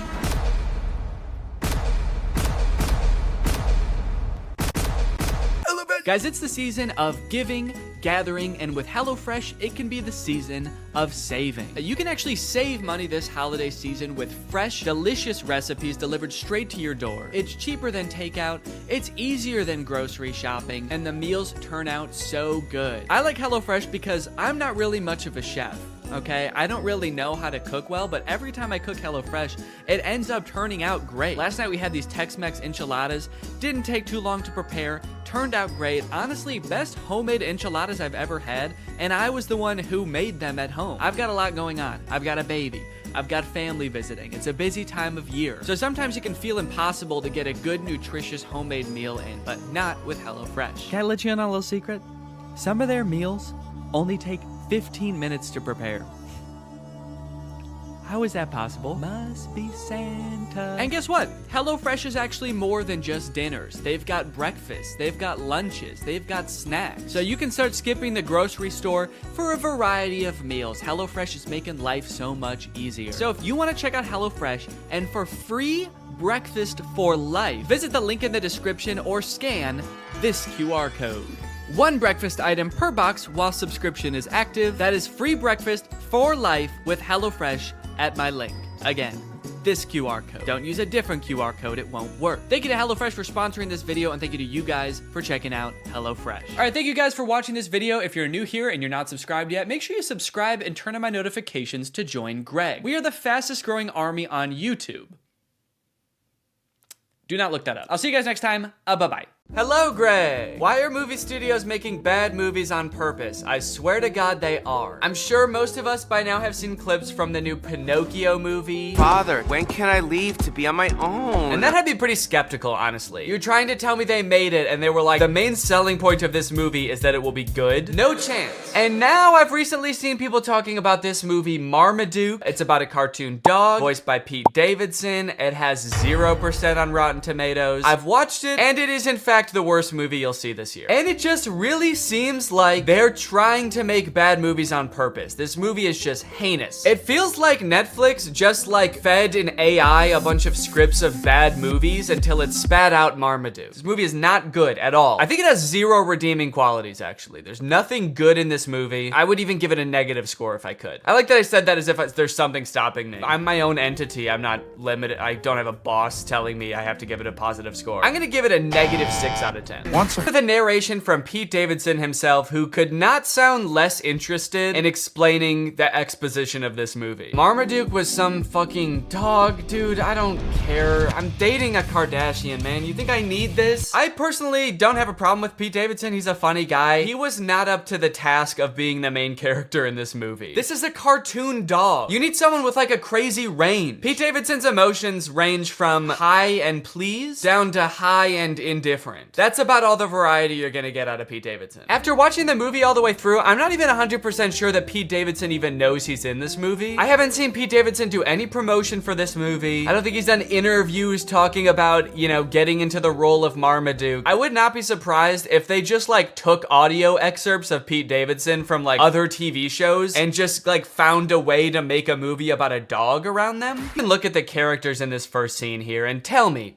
what is your reaction? Art is subjective. What you like depends entirely on your life experience, your personal taste, you know, where you were born and raised. For example, I was born in the 1990s on Earth, and I hate every single one of these characters. There are 3 body shapes in the universe of Marmaduke. There is eerily slender, bouncing egg. That's right, they don't walk, the round characters. They just kind of bounce from place to place. And then there's Mom. Mom has a serious case of the Pixar mom syndrome. I guess the creators of Marmaduke decided to take a page out of Pixar's book when designing the mom, and then they ignored all the other pages in the book about like how to make a movie. Anyway, through a little bit of narration, we find out that the reason Marmaduke is not allowed at this party is because he's basically a terror to the family. Marmaduke is a nightmare. He chases the cat, he tackles the local butcher for some bones, he beats the shit out of the dad. This dog is terrorizing his family. This is a bad guy being like a world famous dog trainer sees Marmaduke, this poorly behaved named Monster and decides, hey, this would be kind of an interesting challenge for me to transform Marmaduke into like a good boy. At first I thought this guy was gonna be the villain of the movie because he's like rich and British, and I think that it's the law in cartoons that the bad guy has to be rich and British, but this guy is actually, he's not that bad. He's a little greedy, but he's not the bad guy. So Guy goes over to Marmaduke's house and talks to the owners and is like, hey, if you let me train your dog and enter him into like dog competitions, we could win $1 million and I'll share the $1 million with you, which is actually a very nice thing for a rich British man to do in a cartoon. The family says yes, so Marmaduke gets to train with this experienced, highly awarded, rich and famous dog trainer. And they start training right away. Or actually, sorry, Marmaduke doesn't want to train at all, so the trainer starts beating the shit out of Marmaduke. That's enough for today. That's enough for today? You didn't do anything. You just hurt a dog. You didn't teach him any tricks. He doesn't even know how to sit. All right, the first trick we're gonna learn today is how to dodge a punch.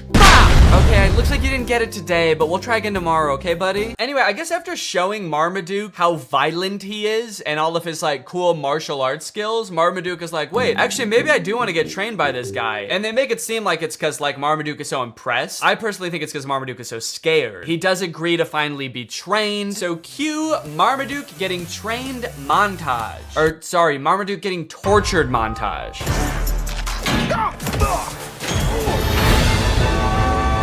Yeah, that's right. Before Marmaduke agreed to get trained, Guy just beat the shit out of Marmaduke. But now that Marmaduke has agreed to be trained, he is still getting beat up, but just in new and fancy ways. This movie is essentially about a dog who loves to eat and suffers greatly for it. You know what is one thing that's unclear about this movie? Can Marmaduke talk? Earlier in the movie, Marmaduke was trying to talk to the people and all they could hear was barking sounds. I think you're being too hard on poor But then Marmaduke and Guy seem to have full conversations. So who is speaking the other one's language? Is Marmaduke speaking English? Or is the trainer barking at Marmaduke? Like if you were to walk by the park where Guy is training Marmaduke, is Guy just going like, arr, arr, arr? This movie is completely uninterested in answering this question. After Marmaduke has been thoroughly beaten and humiliated by Guy for a week or two, it is time for Marmaduke to enter his first dog show. This is where we meet Marmaduke's main competition and basically the villain of the movie, this beautiful dog Zeus. It's getting kind of dark. This is a really somber, like, middle section of a children's movie. He's not a loser! It just turns into Marriage Story.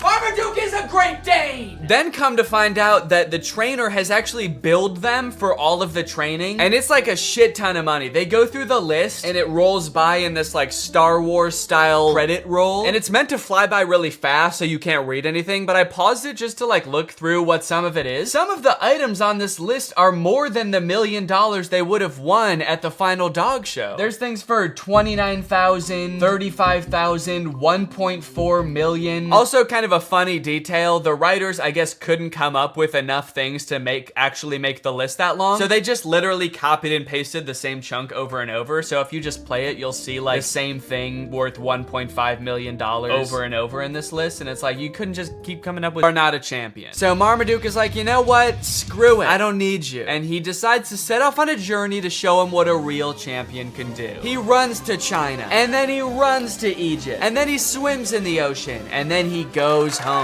And I guess that's pretty much all the training he needs. I don't know why he is still so focused on the dog show after that. Marmaduke's like, yeah, I climbed to the top of Mount Everest and then swam to the bottom of the ocean so that I could hopefully compete in an obedience competition at a regional level. I hope that I do okay. It's like, no, all of the things you did just then are like infinitely more impressive than a dog show. At least that's what I thought until we get to the dog show and we see what other dogs do during the talent portion.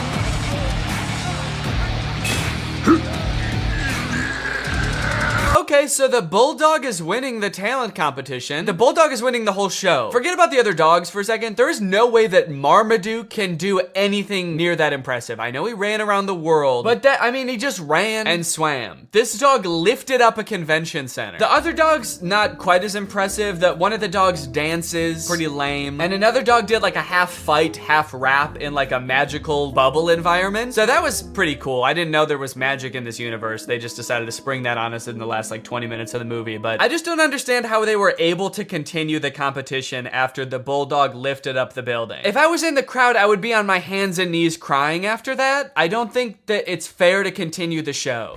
Zeus actually hypnotizes the crowd. That's actually pretty impressive. Yet another use of magic. I like that they're really doubling down on that in the third act of this movie. Also, I'm getting a lot of parallels from the Disney Channel original movie Zapped in this movie. Although I don't think anyone beat the shit out of a dog in that movie. Also, hang on a second. If hypnosis exists in this universe and it is like a thing that can be done effectively, why the hell did the trainer need to beat the fuck out of Marmaduke? If in this world it's possible to mentally make a dog do whatever you want, what sick thrill did Guy get out of assaulting Marmaduke? It's almost like that wasn't even training and he just, like, what if he did hypnotize him and then he was like, and now the rest of this is just for me. Anyway, it's time for Marmaduke's portion of the talent show. Now, everything else up until this point is so insane that, like, anything Marmaduke could do, even if he did something really cool, would be kind of underwhelming. But, like, even with that in mind, Marmaduke just does the dumbest shit. His boy owner gets on his back and they just, like, run around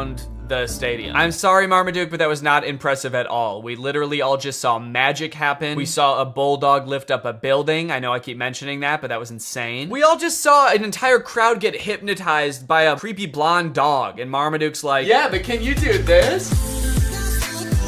Are you trying to bankrupt your family, Marmaduke? Because that's what's gonna happen if you keep this shit up. Are you trying to destroy your family's lives? You're going to. Keep dicking around on the ground like that with no talent, and you're gonna destroy their lives. It's happened before, it'll happen again. Okay, a little plot twist happens at the end of the dog show. Zeus, the beautiful dog, wins. Obviously, he hypnotized the judges, so we kind of thought that was gonna happen anyway, but it turns out that one of the judges is actually Zeus's trainer in disguise, so he gets disqualified from the talent competition. I kind of feel like it was pretty dumb of him to do that because he had a shot at winning anyway. It's not like he was like a total underdog. Dude was basically an overdog. He was actually bound to win. He hypnotized everybody. Is Marmaduke dead? Marmaduke was a good dog. What the fuck, dude? We will miss you very much. Okay, they're spending way too long on this if he's not actually dead. He should have come back alive by now, probably. Is there still time to hit the awards banquet? Jesus Christ, dude. You have to admit, if he did die, that would be objectively the funniest ending to this movie. Marmaduke doesn't win the dog show, and then he dies. And then everyone's really sad, and then the movie ends. In my head, when this was happening, the first time I watched this, I was like, please roll credits, please roll credits. It would be so fucking funny if Marmaduke dies. Oh, fuck, he's alive. Anyways, if this movie couldn't get any worse, it ends with an original song by Pete Davidson about being a dog. Davidson, 40 seconds to write this song. All right, Pete, it's time to record the ending song. What ending song? You guys didn't tell me there was gonna be an ending song. I don't know, man, you tell us. Hit it. All right, well, yeah, that's Marmaduke. Let me know what you thought, and now it's time to talk about our sponsor. Hello. Guys, did you know in the US it's legal for your internet service provider to sell your data to other companies? They can sell it to ad companies. Heck, they can sell it to whoever they want. This seems pretty screwed up to me. I don't know why this is legal, but what I do know is that Marmaduke is probably responsible. Luckily, today's sponsor, ExpressVPN, puts a stop to this by rerouting 100% of your network traffic through their secure encrypted servers. Those are servers that are both secure and encrypted. ExpressVPN also masks your device's unique IP address, making it much more difficult for like big tech companies or advertisers or really strong dogs from tracking you and matching your activity back to you so they can collect your data. There's a ton of great reasons to use ExpressVPN. You can unblock content that's not available in your country. For example, the movie Whiplash is not available on Netflix in the US, but with ExpressVPN, if you change your server location to the UK, it is available. They have 24/7 customer support, the fastest speeds, consistently faster than other VPNs, and it's easy to use. You can fire it up and get going with just one click. I've got ExpressVPN on my computer and my phone, pretty much every device that can have it in my house. So find out how you can get 3 months for free by visiting expressvpn.com/Danny Gonzalez. That's expressvpn.com/Danny Gonzalez. Thank you to ExpressVPN for sponsoring this video, and thank you to you guys for checking out our sponsor. Please get out from under my desk. All right, guys, thank you for watching this video. If you're new here and you're not subscribed yet, make sure you subscribe and turn on my notifications to join Greg. Is that in focus at all? Greg. Greg. Join Greg. Greg is what I call my fans here on YouTube, my fan base, my audience. But we're more than that, you know? We're a family, we're an army. We are one guy named Greg. So if you want to join, then turn on my notifications and subscribe. And I'll see you guys next time. Bye-bye. What's up, Greg? I hope you're having a very spooky October. So I mentioned this last year in a tweet and also in the description of Spooky Man, but I know not everybody saw it, so I wanted to make this video filling you guys in. There will be no new spooky song this year, or ever again. I'm sorry, I know a lot of people look forward to them. I made Spooky Boy in, gosh, 2017, and at the time I thought it was just gonna be kind of a fun one-off song to spread a little bit of holiday cheer for my favorite holiday, and people enjoyed it. And to my surprise, the next year I started getting requests to do a sequel, which I was not expecting, because I don't know if songs usually get sequels, and maybe that should be more of a thing. Imagine Super Bass 2. Epic Bass. But anyway, I made a sequel for Spooky Boy, and then I made another one, and before I knew it, it was kind of like a little spooky tradition that every year I would make a spooky song. But I don't know if you've ever tried writing more than 4 songs about the exact same thing, but it's hard. And don't get me wrong, I'm still a spooky person, okay? I haven't abandoned the spook. But at this point, I kind of feel like I've just written the same song 3 times and then another time, but sexy. And I just kind of feel like I'm out of spooky bars. I'm out of clever Halloween puns. I'm out of catchy Halloween melodies. And trust me, I've experimented with a ton of different spooky song ideas, but just none of them hit the same. In fact, as a little goodbye to this yearly spooky tradition and the spooky saga as a whole, why don't I show you a few of my rejected spooky songs? Man, look at all these spooky songs. There's a lot of memories in here. And I really did try everything. I mean, look at Spooky Lad. I'm actually a spooky lad. I've got a spooky mum, a spooky dad. I've got a spooky cup, a spooky tea. I dressed as a spooky queen for Halloween. Man, that was a trip. Some of these I don't even remember. Spooky Goofball? What is that? I'm a spooky goofball, spooking through the night. I'm a spooky goofball boy. Fuck with me, I'll give you quite a fright. Yeah, I don't even know how that could have been a full song. Also, it didn't feel spooky, really. It just felt silly. Oh man, Spooky Girl? That was a special one. My spooky world just don't spin around without you. My spooky boo. And every Halloween I don't go looking for tricks and treats. Oh no, this Halloween I just need my spooky girl. I guess that one doesn't really fit because that's talking about someone else. It's not even talking about me. I'm not the spooky girl. Now Spooky DJ on the other hand, that shit slapped. It's a spooky party, yeah. And I'm a spooky DJ. I play the spookiest tracks. It's a spooky party, a spooky party. Nobody's having fun cause my songs are too spooky. Everybody's terrified. So thank you guys for enjoying the spooky songs. I did really enjoy making them, and you know what? Even though I'm not making any more, you can still listen to the whole spooky saga. Those songs aren't going anywhere. And you know what? They're probably way better than any spooky song I could possibly make now because I'm all out of ideas. So go ahead and throw them into a playlist, listen to them all October long, and even after that too, because a real spooky boy is spooky all year round. And yeah, happy Halloween! What's going on with hypnotism? On one hand, I've heard it's real, and I've seen some incredible videos of people like forgetting their own names under hypnosis. What's your name? But on the other hand, if it is real, I feel like we're all very nonchalant about that fact. Like, there are just people out there that can take over your mind for a little bit. How does that work? I especially want to know what's it like to be the person getting hypnotized. Give me an interview with the person who just forgot their own name. What happened to you? Anyways, I'm gonna try to get hypnotized like 3 different ways to find out if hypnosis is real and what it feels like. Y'all wanna come?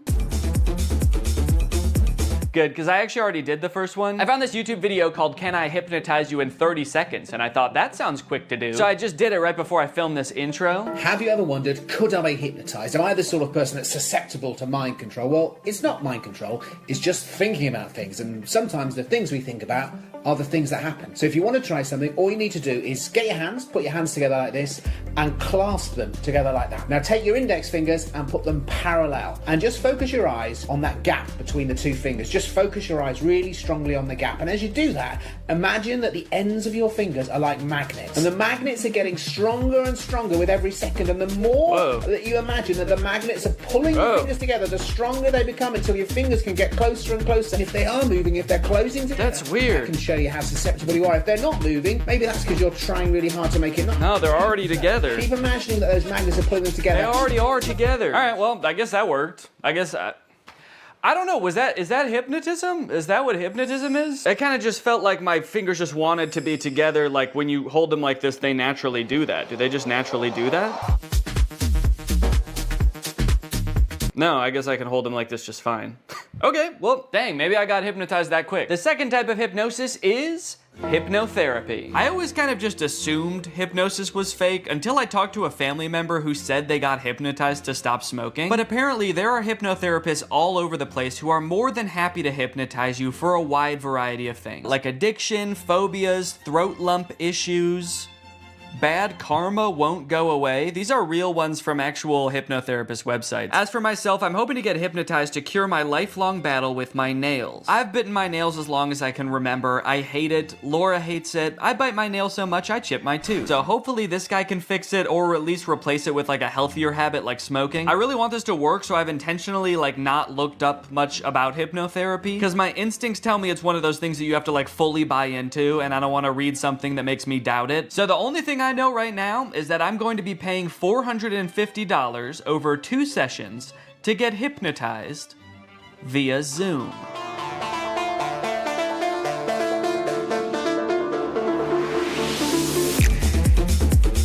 Okay, so for privacy reasons, I can't actually show the hypnotist in the video or play his voice, but I'm gonna describe best I can what happened in this call. To my surprise, he kind of spent the first few minutes just giving me basic nail-biting advice that has nothing to do with hypnosis. He recommended I get a nail file, pick one day a week that's my nail care day. He also said I should meditate because that would help with stress and reduce my nail biting on its own. And he taught me a self-hypnosis that I can do anytime I feel the urge to bite my nails from here on out. And then the last thing he told me before he started hypnotizing was that he highly recommends I listen to the recording of our hypnosis session every night before I go to sleep. And with that, it was time to be hypnotized. For this portion, he actually hung up the Zoom call and then called me on a regular phone call. I don't know if he just like didn't want the visual distraction of him on the screen or if he wanted to like put on pajamas or something. He started by trying to get me as relaxed as possible, focusing on different areas of my body from head to toe and imagining that they were getting heavier and heavier to the point where my body felt like it was sinking into the couch. And I'm guessing this is the point where I'm supposed to be like fully in a hypnotic state, because from here on out, he basically tells me this kind of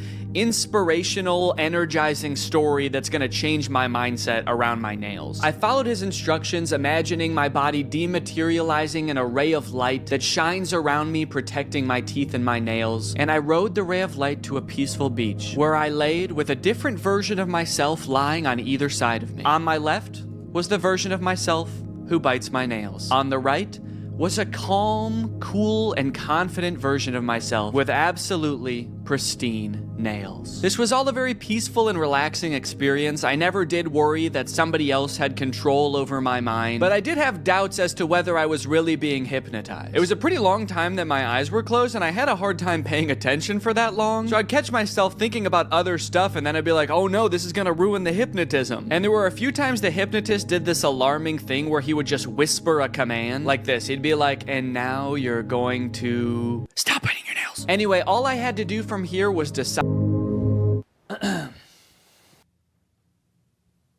I'm fucking cured, man. That night, I tucked myself into bed and listened to the hypnosis recording as instructed, which did feel a little silly given that the session had only ended like 30 minutes ago, but hey, maybe getting hypnotized back to back will make the effects even stronger. Again, I did feel very relaxed during this recording, but I still didn't know if I could say I was hypnotized. Good night. The next morning, however, I did notice that I wasn't really biting my nails or really even looking at them. Maybe it was just in my head, but they looked hard, like actually unpleasant to bite. Was I really hypnotized last night, or was I just discovering the placebo effect? I don't even care. I squealed with delight and got to work, filming for a different video I'm working on right now, enjoying my new non-nail biting self. Oh wait, what the hell? Did I just bite my nail? Damn it. Well, good thing I was filming when I did it. Shit, I bit my nail. Damn. Well, that's obviously not great. Man, I was really optimistic this morning that it actually worked and I was hypnotized, but then I stopped paying attention for 1 second, and I'm not just having the urge to bite my nails, but I already bit it? How am I supposed to stop biting my nails if my body just does it without even asking first? I'm worried now. I feel like I was just living an illusion this morning, and none of it worked. I just pulled the bottom card out of a house of cards and the whole thing just tumbled over. Maybe I am a nail biter and I always will be. And on top of that, I'm dumb for spending $250 on this. And on top of that, I'm ugly. Doesn't have to do with my nail biting. I just feel really down on myself right now. I did do the self-hypnosis that he taught me right afterwards. Again, still not exactly sure that that's hypnotizing me. I'm gonna continue doing everything I was supposed to do, listening to the recording, doing the self-hypnosis as needed, and meditating, and hopefully this was just a glitch and everything's gonna be fine. To my surprise, something did seem to change after this. The next few days, I did have a few instances where I lifted my hand to my mouth just out of muscle memory, but I caught myself right away, and after day 4, I wasn't doing it at all. I was listening to the recording every night, following the hypnotist's advice and taking good care of my nails, and they were actually almost starting to look normal. I had my second session with the hypnotist, which ran me another $200. Luckily, this portion of the video is sponsored by SoFi, who's here to keep us all on top of our finances. The hypnotist checked in on my progress. He said I was doing great, in fact, better than most people he works with at this stage, which I don't know if that's necessarily a good sign. During the hypnotism, I had trouble concentrating again. I guess I just couldn't stop thinking about how SoFi is the ultimate finance app that helps you bank, borrow, and invest all in one place. Not to mention, they've just launched SoFi Plus, America's most rewarding financial membership, all in one app. This time, the hypnotist led me through a story where I was attending a meditation retreat led by the Dalai Lama in Central Park. That sounds expensive. I must have been using SoFi Plus. You see, you can unlock more than $1,000 in value with qualifying activities in banking, spending, investing, and more, with exclusive perks that help you over time. That includes unlimited access to SoFi's wealth financial planners who help you make a plan and stick to it. Plus, members with a new or existing SoFi checking and savings account also unlock up to 3.8% APY on bank savings balances. That means you're earning 9 times the average national rate on your savings. At that rate, you'll earn more interest in 7 weeks than you would in 1 year in a big bank savings account. That's why SoFi Plus isn't just smart, it's how you make good choices. So head on over to SoFi.com/Danny, scan this QR code, or click the link in the description to learn more about how you can get your money right with SoFi Plus. Thanks to SoFi for sponsoring this video, and thank you to you guys for checking out SoFi. After 7 days, I was doing so well, I decided I could stop meditating and listening to the recording every night. I mean, it kind of seemed like I was done biting my nails. Surely I didn't even need those anymore, right? You guys, it's been 30 days and I haven't bitten my nails once since that first time. Peekaboo!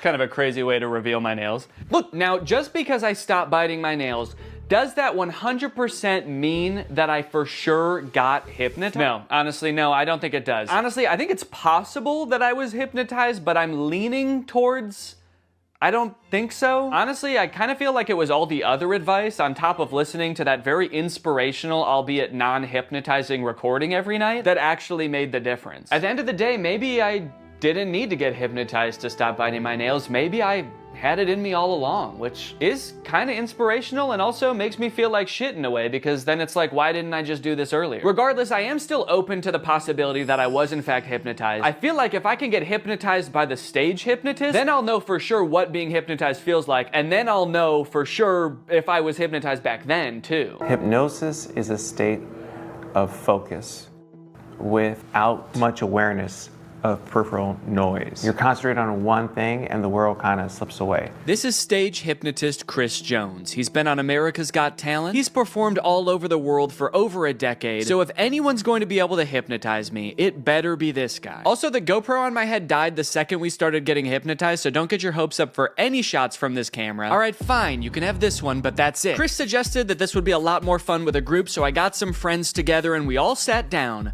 for a night of hypnotism. I want to know your opinions, and don't worry about hurting my feelings at all. I want to know if you think hypnosis is real, shenanigans, you need more evidence. Yeah, I believe it's real. I'm definitely I don't like saying this in front of you, like a harder wall for myself, because I feel like that's a challenge and that makes me like kind of uncomfortable. Yeah, I would say I think it is probably real sometimes. I think in general I'm pretty skeptical of like supernatural stuff, but I don't know, I really do kind of believe hypnotism. I really want to be hypnotized, but I feel like maybe it won't work on me. But I hope it does. Before we got started, Chris allowed some time for us to ask him questions about what was about to happen. Like whether all of us would get hypnotized or just some of us. I've done this in 50 states and 10 countries. I can hypnotize 25% of any given audience. So 1 or 2 people are gonna get hypnotized today. And it might be the camera person. I don't know. I really, honest to goodness, don't know. We also asked if he could tell if someone was really hypnotized or just faking it. When your head is up, we can tell. People hypnotized look like they've had a few drinks, or they're gonna look like they've been riding a car with Scooby-Doo and Willie Nelson for a couple hours. They're gonna look real relaxed, okay? For a second I was like, so like they look like Scrappy? We also noted that Brian seemed to be the one who believed in hypnosis the most, and he was also maybe the most nervous about what was going to happen. Well, what are you gonna do to me? That's a good other question. Like, what are you gonna do to me if I get hypnotized? Honest to goodness, I don't know. I'm gonna put my hand over all of you and tell you who I think is most likely to get hypnotized. I'm pointing in the direction of the person who I think is most likely to get hypnotized. Now, you won't see the induction often on TV or podcasts or even movies, because this next part, if you watch it in its entirety, it could hypnotize people. So they're gonna cut it up a little bit so folks at home don't get hypnotized while driving a car. So you put your hands together for me like this. The induction lasted a few minutes, and just like the hypnotherapy, it seemed to involve getting us really relaxed. So there's different strategies getting someone hypnotized. I have you focus on my voice and your breathing. So take a gentle breath in. And it seemed to rely really heavily on using our imagination. Like he had us imagine that our fingers were pulling together with magnets. And you can whisper the words to yourself or out loud. The word is magnets. 1, 2, 3, magnets. And then I see who's the best candidate. The best personality, people have a great imagination. Imagine I put a 10-pound brick into that empty palm. So your palm just starts to get more heavy. And then I make them drop and sleep all the way down, every muscle and every nerve. Allow your eyes to open. Another deep breath in, slowly, gently, 1, 2, and 3, eyes open. Yes, so we understand. You can see like a before and after, and you see their faces getting a little bit of that drunky or like stony look to them. Brian, of course, yeah. What's happening? What are you feeling? Tell us your wife, because you are a great candidate for hypnosis. I can totally tell. You are there. Danny's there as well. I just want you all to interact in a moment, but what are you feeling right now? I'm just hanging out with the crew. Is there anything that he could do or wouldn't do that'd be like, holy cannoli, this, my husband, my partner for life, is in a different headspace? Jeez. I don't know. I was hoping this wasn't going to happen. I wouldn't be put on a spot like this. I don't know. What would you not do? For whatever reason, we couldn't seem to come up with a single thing that Brian would never do off the top of our heads. I guess that's just a testament to what an insane dude Brian is. Whatever the reason, all this uncertainty seemed to pull Brian out of his hypnotic trance. So Chris quickly moved on to his next target. Thank you, Brian, of course, and sleep. Relax and let go from the top of your head to the very, very bottom. Your feet relax, every muscle and every nerve and every fiber in your body. In a moment, I want you to picture and feel in your mind's eye that you again are holding on to a helium balloon. So make that right fist strong now. Make a fist and let that balloon I tie after your wrist pull higher and higher towards the ceiling, and it's gonna extend now. Let that entire arm extend up towards the ceiling. Focus on nothingness but that feeling of lightness now. 3 numbers, you're gonna open your eyes, but your arm is stuck, cemented, cast iron in that position. You can't get your arm down. That's just the crazy shit. That's just how it's gonna work for the next 2, 3, 4, 5, 6 minutes. Your arm is stuck until I unstuck it. Eyes open. So this again is a hypnotic state. Everyone experiences it in different forms, shapes. What's on your mind? Please, the show is ours. The show is ours. This is interesting. I'm not sure if I'm hypnotized. I don't think I am. Yeah. But at any point, I don't think I am either. I mean, because I was really trying to go along with it and like, you know, do as much like, you know, mentally imaging things, and I was like, he's not focusing on me for a reason. And it will all make sense in the end. Yes. Question? Can you put your hand down, or is it? I think so. It did feel stuck for a little bit. It does feel like it wants to be up. Not going down. Yeah. Well, it did just now, right? Is that okay? Okay. And I can't help but notice what we can all see clearly. That arm is back up there. That's like the resting position for you right now. That's not. Yeah, that's how his arm always is. That's how my arm always is. Point one finger on that hand. When that finger touches you on the face, and it will, you're gonna go back to that state of deep relaxation again. Cool. This is a text message. All right.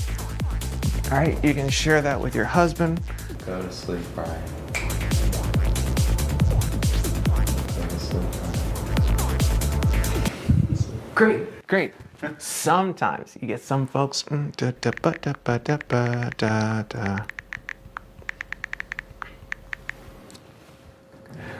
3, 2, 1. Danny, wide awake. Hey, your homeboy has a text for you. You can just read that. Go to sleep, Danny. I will go to sleep. Okay, clearly the dynamic changed here a little bit, and I'm still not exactly sure what happened, but somehow both Brian and I got snapped out of whatever might have been going on. But just when all hope seemed... I heard you guys all leave. I didn't know if I was supposed to stay asleep or what. That's all right, good morning. So even though it wore off pretty quickly, I think we can all agree by the look on my face, I was in some different kind of mental state, at least for a little bit there. So is hypnotism real? Maybe so. What does it feel like? Well, just ask Danny from right after the hypnotist left. I'm curious, did it seem like I was hypnotized? Yes. Okay. A little bit. Because I feel like I don't really think I was.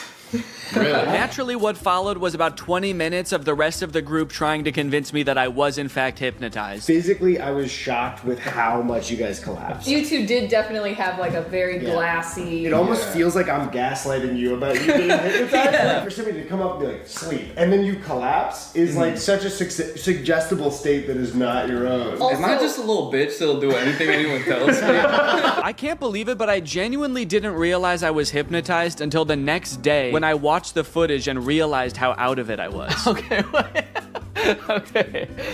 No, maybe I see a little bit of what he was talking about there. I do look a little bit out of it, actually. I guess in the end, hypnotism is real, but it doesn't feel at all how I thought it would. It kind of just felt like I was very relaxed, maybe even a little bit tipsy or like dazed. It honestly felt kind of good, and I think you can tell I was a little extra giggly. Hey, look, it says all those things on Google too. That's crazy. I didn't have to make this video at all. Now that I know what it's supposed to feel like, I guess I could say it's possible that I really did get hypnotized to stop biting my nails too. I just didn't understand what it was supposed to feel like. But I still don't know that I recommend it for the $450 I ended up paying, especially when there's a bunch of free hypnosis sessions on YouTube you could probably just try. Damn, I can't believe I'll never bite my nails again.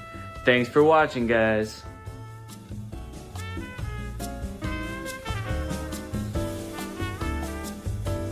To the average person, it might look like I'm about to commit shoplifting, as I place item after item into my shopping cart and then leave without checking out, scanning my items, or talking to anyone. But I'm not shoplifting. I'm using technology. You see, this is a new type of store that uses sensors, cameras, and AI to track me through the aisles, adding every item that I pick up to a virtual cart. And the moment I exit the store, it charges my account. It's an incredible new technology created by Amazon called Just Walk Out, and it's in dozens of Amazon Fresh grocery stores, just like this one.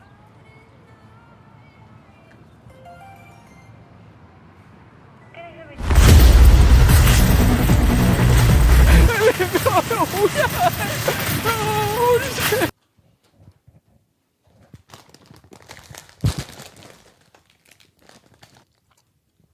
I'm not just gonna not eat them. Okay, anyway, where was I in the script before I became a criminal? Oh yeah, they're an incredible new technology. They're called Amazon Fresh Stores, and they are a gigantic lie. You see, while Amazon was touting these stores as a cashierless solution that allowed them to use AI to cut out all of the on-location workers, it turns out what it really meant by AI was anonymous Indians. Amazon's Just Walk Out stores relied on 1,000 people in India watching, not AI. So it turns out that even though they started implementing this technology in stores in like 2016, as of 2023, Amazon still needed 1,000 people in India reviewing about 70% of all orders to make sure that it worked. In other words, it didn't work. It's just crazy because, like, why did they lie, you know? They didn't have to implement this technology into stores. I don't think anyone was asking for this. And yet, I feel like this kind of thing has been happening a lot lately. Tech companies have been taking some big swings and some even bigger misses. Like so big that in this baseball metaphor, the pitcher's throwing it right down the middle and the batter is in the stands just bashing some fan's head in. And that's why I've gathered you here today at Greg Tech's 2024 Developers Conference, where I will be testing some of the year's greatest tech flops. Starting with the Humane AI Pin. I did a video on the AI Pin when it was announced months ago as this sort of AI-powered phone replacing device that you wear on your shirt. And look, personally, I'm all for rethinking the form factor of the smartphone to make it less distracting while still maintaining all of the functionality, but unfortunately, the AI Pin did the opposite of both of those things. In the demos on their own product announcement, it was screwing up hard. It was messing up facts. It also seemed super difficult to use. And it seemed like they were being intentionally vague about what the thing even did in the first place. It's a standalone device and software platform. It seemed like the type of thing that literally only a sucker could buy. But that turned out not to be true because I bought one. I ordered this thing in like February and then didn't hear from them for a few months until April, when I got an email alerting me that it was time to set up my account.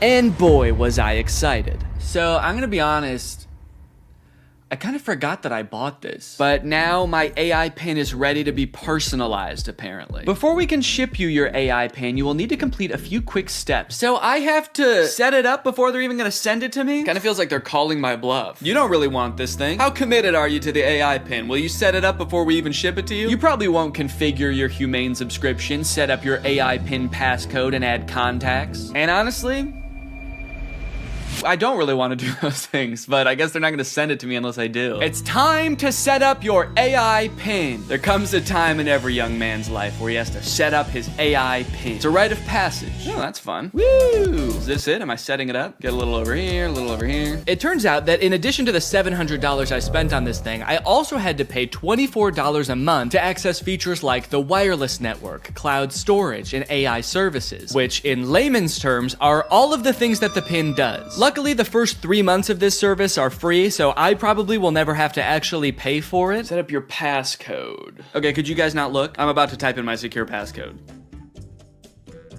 Okay. Your passcode is easy to guess. Consider setting a more secure passcode. Yeah, but could it be so simple that it's actually, you would never guess it? All right, I'll change it.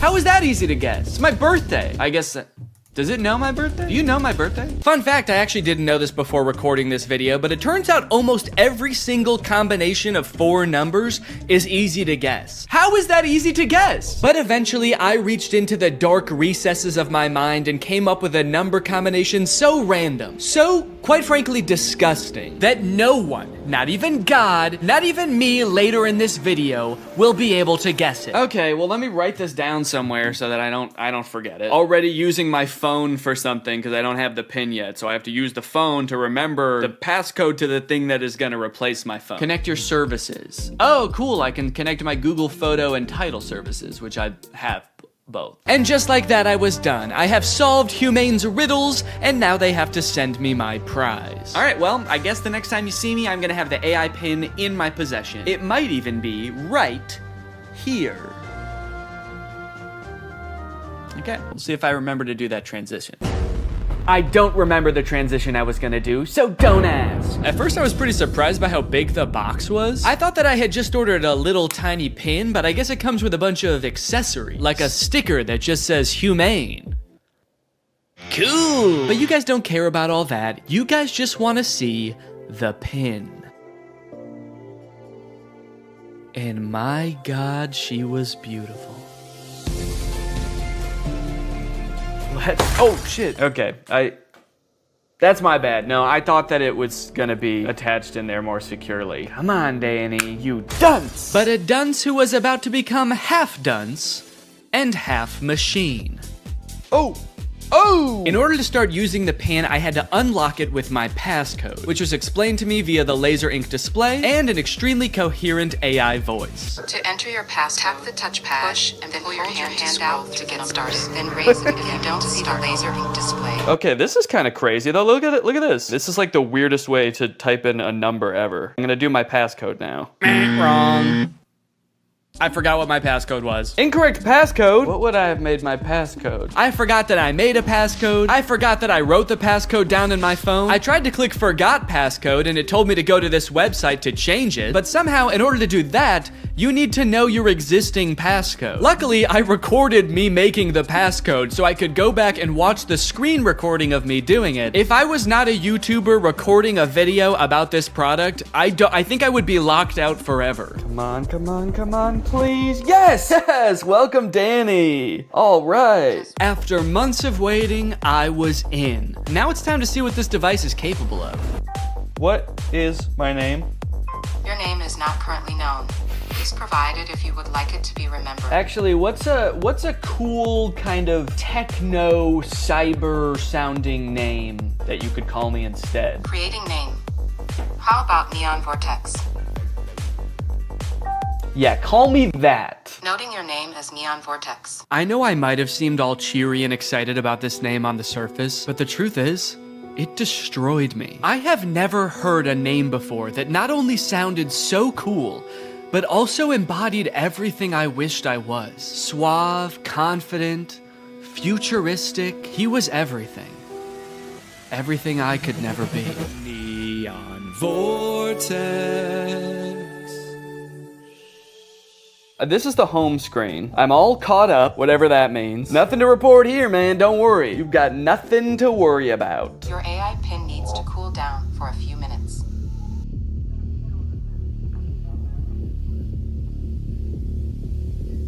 What? Yeah, so apparently it does that. Like a lot. If you use the display for more than 10 minutes, or the pin is in close proximity to a heat source, such as, I don't know, the human body, then it'll shut itself down so it can cool down for a few minutes. But hey, man, that's fine with me, you know, that just gives me more time to think. To think about him. The next day, I decided to put the pin's basic phone functionality to the test. Things like calling, texting, navigation. Since this thing is essentially supposed to replace your phone, it should be pretty convenient to do all this stuff on the pin. It should be. The weird thing is it seems like you can't make any changes to the pin on the pin itself for some reason. So if you want to change any settings or add contacts, which I needed to do to test this as a phone, you have to use Humane's web portal on an inferior device like a computer or a phone. Gross! Not a great start for the pin, but now that I have done that, I should hopefully never ever have to use one of those ancient relics again. It's just one flashing green speck over here. I guess the laser ink display is already kind of messed up. Probably not a good sign for this technology, but you know what? This is a new thing, this whole laser ink display, so I will, whoa. Cowboy Carter, time to strike a match and... What am I playing? Beyonce? And Dolly Parton. Don't know how I started playing that. Guess that's just a feature. If you make just the right gesture, it'll start playing the newest Beyonce song that exists. All right, let's start off by trying a phone call on this thing. I'm gonna try to call my wife Laura to tell her that I miss her. Call my wife. I'm sorry, I couldn't find a contact for my wife. Okay, fair enough. It doesn't know who my wife is, so I'll just tell it. If I tell you who my wife is, will you remember? Your AI pin can remember who your wife is if you provide the information. Excellent. So I told it, my wife's name is Laura. Please remember this. It's very important to me. Updating memory, noting that your wife is Laura. I wish people said that every time you told them something important. Updating memory. Yo, what's up, dude? My name's Paul. Updating memory, analyzing Paul. Great, so now we're both on the same page. My wife is Laura, and I want to call my wife. So now it will call Laura, right? Call my wife. Multiple matching contacts. Which one do you mean? Laura Fuexlow or Claire? What? Claire? The girl I went to college with. Unfortunately, I did have to go back onto my computer to figure this out. And amongst all the data stored within my portal, like my name being Neon Vortex and the tunes I've been rocking out to lately, was the answer. My wife's name, according to the pin, was Lore. It thinks my wife's name is Lore. No, that's simply not correct. So I went ahead and fixed it in the portal, you know, that's what the portal's there for. So I fixed it, I changed it, and now it's gonna work. Call my wife. There are multiple matching contacts. Which one do you mean? Oh my god. Call Laura Fuchel. I'm sorry. I couldn't find a contact for Laura Fuexlow. How? Okay, so at this point, I don't know what was wrong. It was just like straight up forgetting which contacts it had. It said it couldn't call Laura because it didn't have her contact. Then it said it couldn't call Eddie because it didn't have his contact. Call Eddie Burback. I'm sorry. I couldn't find a contact for Eddie Burback. Why not? And you might think, Danny, maybe there was an error transferring the contacts. Maybe it really doesn't have these contacts. But I know it had Eddie's contact, and do you know how I know? Because it could text Eddie. Can you text Eddie Burback? What do you want the message to say? Okay, all right. Still not sure if this is gonna work, but finally, thank God, it's letting me do something. Hey, Eddie, it's your... Is it... Cowboy Carter? Time to strike a man. No, I'm not trying to play Cowboy Carter. Oh God, now it's playing Metro Boomin. Stop. Anyway, eventually I sent the text to Eddie. It worked. I didn't have any way to know it worked because there's no screen on this device. You can't see what the message you sent said or anything. So I guess you just gotta hope and pray it goes through and accurately transcribes what you said to it, which frankly I am not confident in after the whole lore debacle. Okay. Eddie just texted my actual phone and said, I know you made a video on the pin and I'm positive this is you, but it still feels like a scam, LMAO. I'm too scared to text back to a random number claiming to be my friend. Regardless of scaring my friend, the text went through. This was a huge confident boost. Time to try calling my wife again. Call Laura.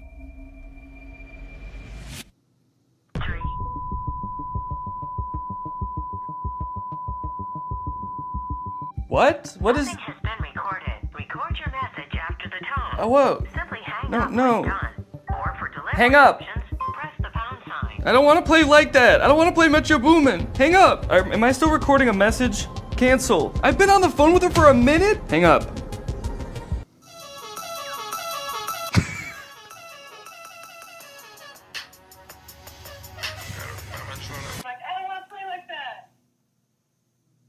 It was some man being like, I don't want to play like that? I don't want to play like that. I don't want to play with your boom, man. Stay up. Am I still recording a message? Okay, well, yeah, I'd say that was a success. I'd seen a few demos online of Humane's GPS navigation solution. And while it did seem kind of annoying to have to hold your hand up like this the entire time, it seemed pretty doable. As long as they stuck to this and didn't do anything crazy like, I don't know, going in a completely different direction and making it borderline unusable. So to test it for myself, I drove to a part of town I don't know very well, about a mile away from the nearest Smoothie King with hopes of the pin guiding me to a delicious, delectable treat. Navigate to Smoothie King? Head north on South Columbia Street towards East Gardner Road.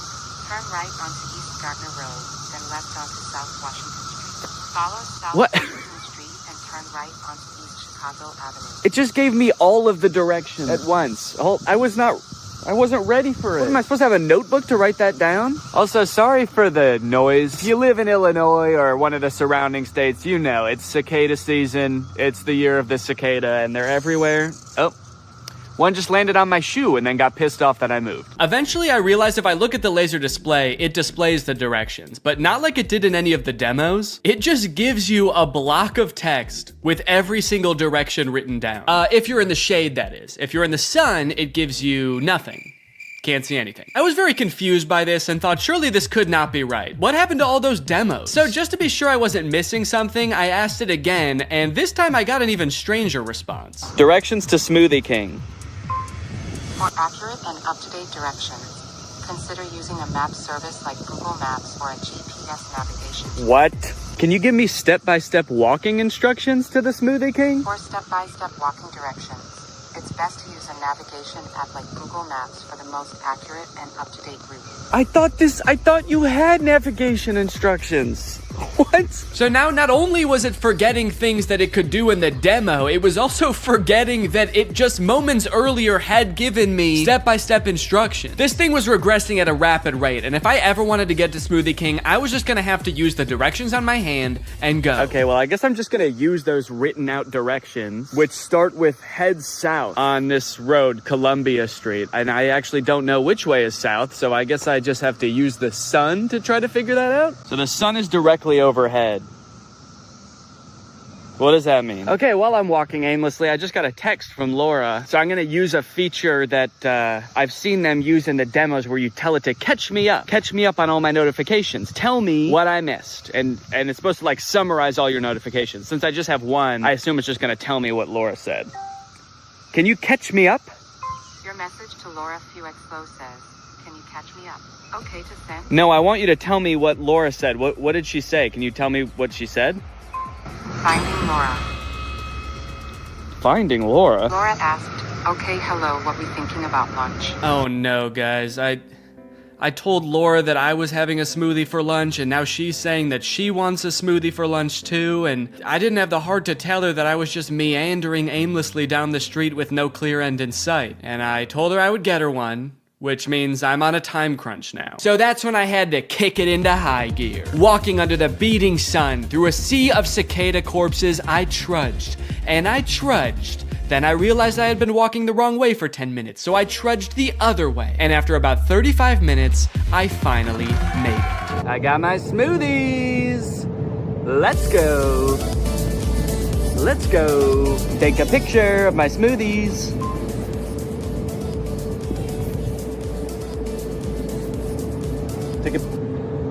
I don't know if it took the picture. All right, gang, now that Papa's had his smoothie, it's time for a smoothie-fueled lightning round. Enough about practical functions. Let's see if this thing can have some fun. First, can it do bizarre music prompts? Play music written by YouTubers named Danny. Wow, I don't think my music has ever sounded quite this bad. Yes! Can it detect food like in the commercials? Can I eat this?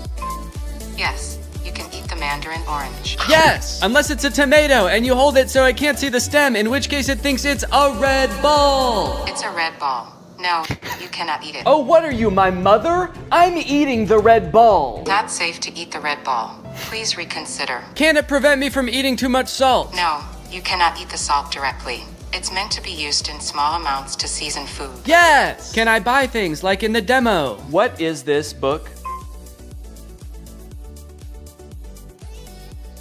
Okay, by this point I probably just could have read the title. Titled The Sneetches and Other Stories. How did it know? Okay, buy it. Purchasing is not supported. No! But most importantly, can this AI be sweet to my dog? You can be sweet to the dog by petting it gently, giving it treats, speaking to it in a calm and soothing voice. I'm happy to report that yes. Yes, it can. It's a good boy. And here's a treat.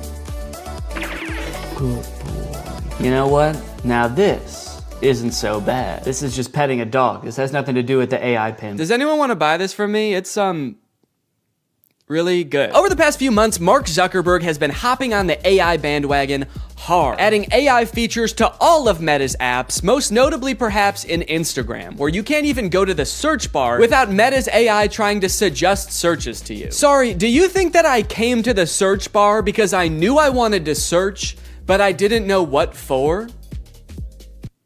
That's not how searching works. They've also released a bunch of chatbots in Instagram. I like using the word release there because it kind of sounds like a tech product is being released onto the world, but it also kind of sounds like they're unleashing a horde of monsters upon us. They've released the AI chatbots! Oh fuck, that one looks like Mr. Beast! This is really awesome, you know? Personally for me, one of my favorite things about social media is that it started out as a way to connect with each other, but ended up actually making people feel more lonely. So Meta's solution was to use algorithms and manipulate people's emotions to make them even more addicted to the platforms. But then that didn't work either! So now their much better solution is to replace what little human interaction we already got on these platforms with chatbots that look like Mr. Beast for some reason. And I think this is really gonna fix this whole system right up. So I'm very excited to get into these Meta chatbots, but first, I have a very special announcement because this video does have a sponsor, and it is the Pokemon Company International. Guys, this summer in Pokemon Unite is gonna be incredible.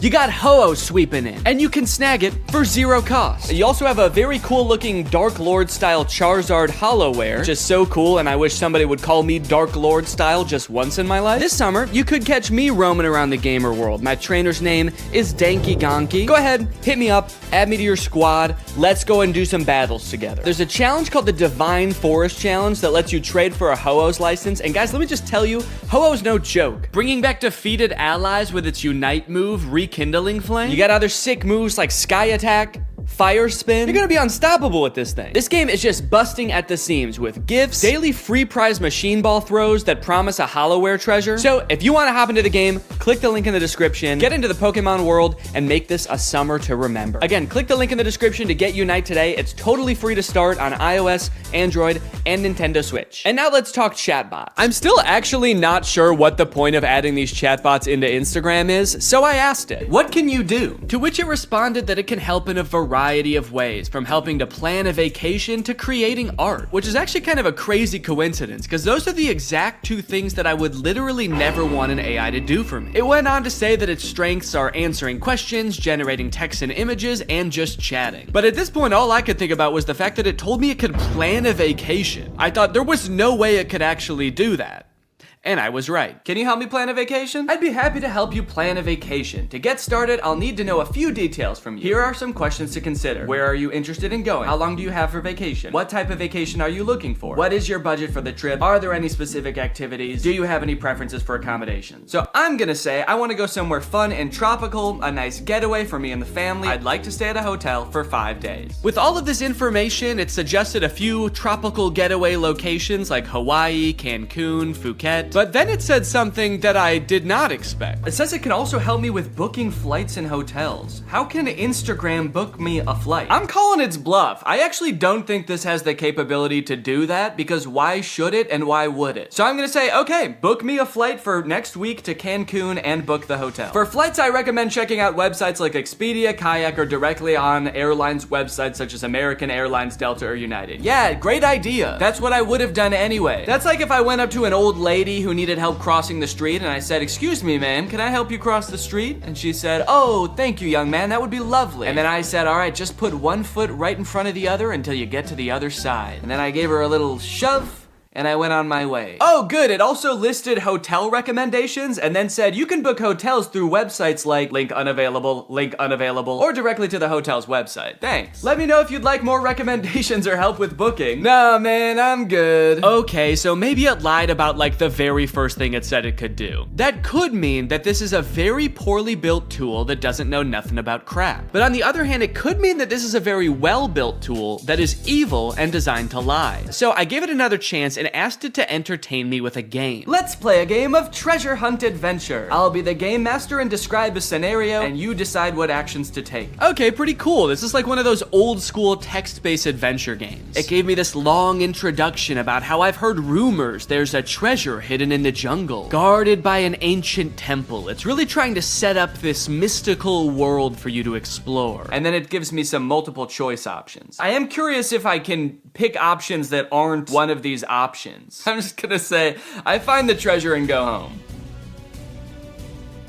It's really thinking about this one. It's like, what no, you can't do that. Congratulations, you've reached the treasure. Dang, dude, this game was easy. Would you like to play again or try a different game? No thanks, that was too easy. But it's not just the meta AI. That's not the only AI on Instagram you can talk to. Because a few months ago, Instagram licensed the likeness of a bunch of celebrities like Mr. Beast, Paris Hilton, Tom Brady, so they could make these AI influencers that just have the same face as these celebrities. So here's the Instagram profile for Comedy Zach. He looks exactly like Mr. Beast, but his name is Zach, and he's an AI managed by Meta. He says, "Message me to get roasted." Then you've got Brew, who is Tom Brady, but instead of a football player, he's a sports-obsessed trash talker. Step into the brew zone and prepare to have your sports takes flame roasted. Wait, why do both of them roast you? Why are both of them mean? This AI gives fans a chance to talk to their favorite celebrities, and just like they would be in real life, these AIs are mean. They don't have time for you. So you can message these characters, but then they also post occasionally. I think these are all just AI generated images. So I guess Zach is supposed to be some kind of Instagram comedian. He posts funny things like this burger with googly eyes. Pretty funny, dude. This is peak Instagram comedy. He posted this picture, unleashing my inner beast one cannonball at a time. I think this is supposed to be him, but that's definitely not Mr. Beast. It's like AI generated Mr. Beast. I went to send Zach a DM, but before I could think of what to say, I noticed that he had already DM'd me. Hey, I'm Zach, the big brother here for the jokes, the banter,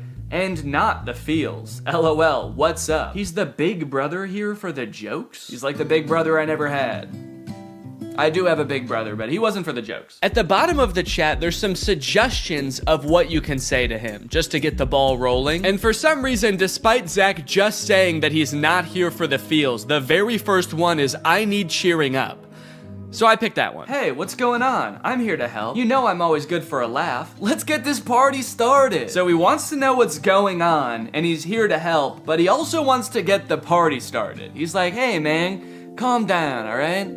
You can tell me anything, as long as it's over a couple of beers and some music. And you're like, it sounds like you actually don't want to hear about my problems at all. And he's like, what? Dude, are you still upset? I thought we got over that. Okay, what's going on? I'll say, I just got roasted by my friends, and it really hurt my feelings. They roasted me so hard, and I'm really sensitive to that sort of thing. I can't take it.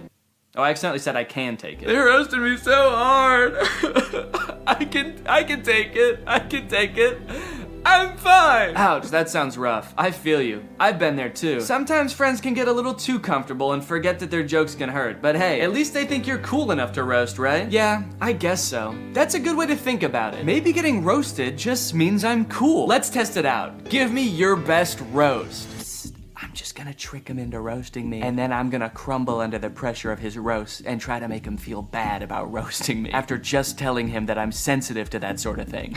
Wait, what? He said I'm not gonna roast you. That's not my style. Not your style? Yes, it is. Doesn't it say on your profile, message me to get roasted? I'm here to make you laugh and feel better, not hurt your feelings. Let's stick to some good old-fashioned teasing and jokes, okay? No, seriously, I can take it. Your bio says you roast people after all. I don't roast people who are already feeling down, that's just me. I'm here to lift your spirits, not kick you while you're down. Okay, fine. Do some jokes, joke boy. Oh, okay. Here's one for you. Why couldn't the bicycle stand up by itself? Because it was too tired. Get it? Too tired? This is like if Mr. Beast took anti-charisma pills. You look like Mr. Beast. Oh, I just said you like Mr. Beast. God, I'm bad at typing. Okay, I'll say you look like him. LOL, I wish. Mr. Beast is a billionaire, and I'm just a guy who loves to make people laugh. But hey, if I had his money, I'd definitely give it away like he does. That guy's a hero. I wonder if they had some kind of thing in the contract where they had to make sure that the AI will never talk bad about the person that they're impersonating. He's like, Mr. Beast is the best, and he's handsome. And yeah, I would let him run me over, if he asked. Now that he'd told me a couple of jokes and we'd bonded over our love for Mr. Beast a little bit, I really wanted to hear one of his famous roasts, so hopefully by now he's forgotten that I said I was sensitive to that sort of thing. Okay, I feel much better now. Roasting time. Nah, I told you, I'm not gonna roast you. It actually is kind of hurting my feelings a little bit that he won't roast me.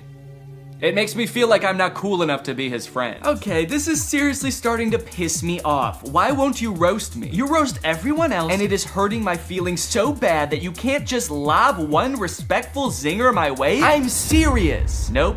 Not gonna do it. Let's just stick to some good old-fashioned joking around, okay? Wait, what? I said, all right, this is lame, let's do something, because I wanted to do something else. Maybe he could, play a game, maybe he could tell me a story. So he said, how about some comedy? I've got 1 million of them. Why couldn't the bicycle stand up by itself? Because it was too tired. All right, well, maybe Brew will roast me, because I haven't told him that I'm sensitive to that sort of thing yet. Hey, it's Brew, your opinionated sports debater. What's your favorite team? How are they looking? Okay, I'm gonna say big Cubs fan, roast away. What? No, you're talking to the wrong guy. I love the Cubs. Been bleeding blue since before you were born. Wrigley Field is my happy place. I feel like they are roasting me by not roasting me. Okay, what's a team that he couldn't possibly like? Maybe I'll ask him who the worst baseball team is, and then I'll say I'm a fan of them. The worst baseball team ever is the Yonkers Hoot Owls. I'm a fan of the Yonkers Hoot Owls. Roast away. Hey now, don't be dissing the Hoot Owls like that.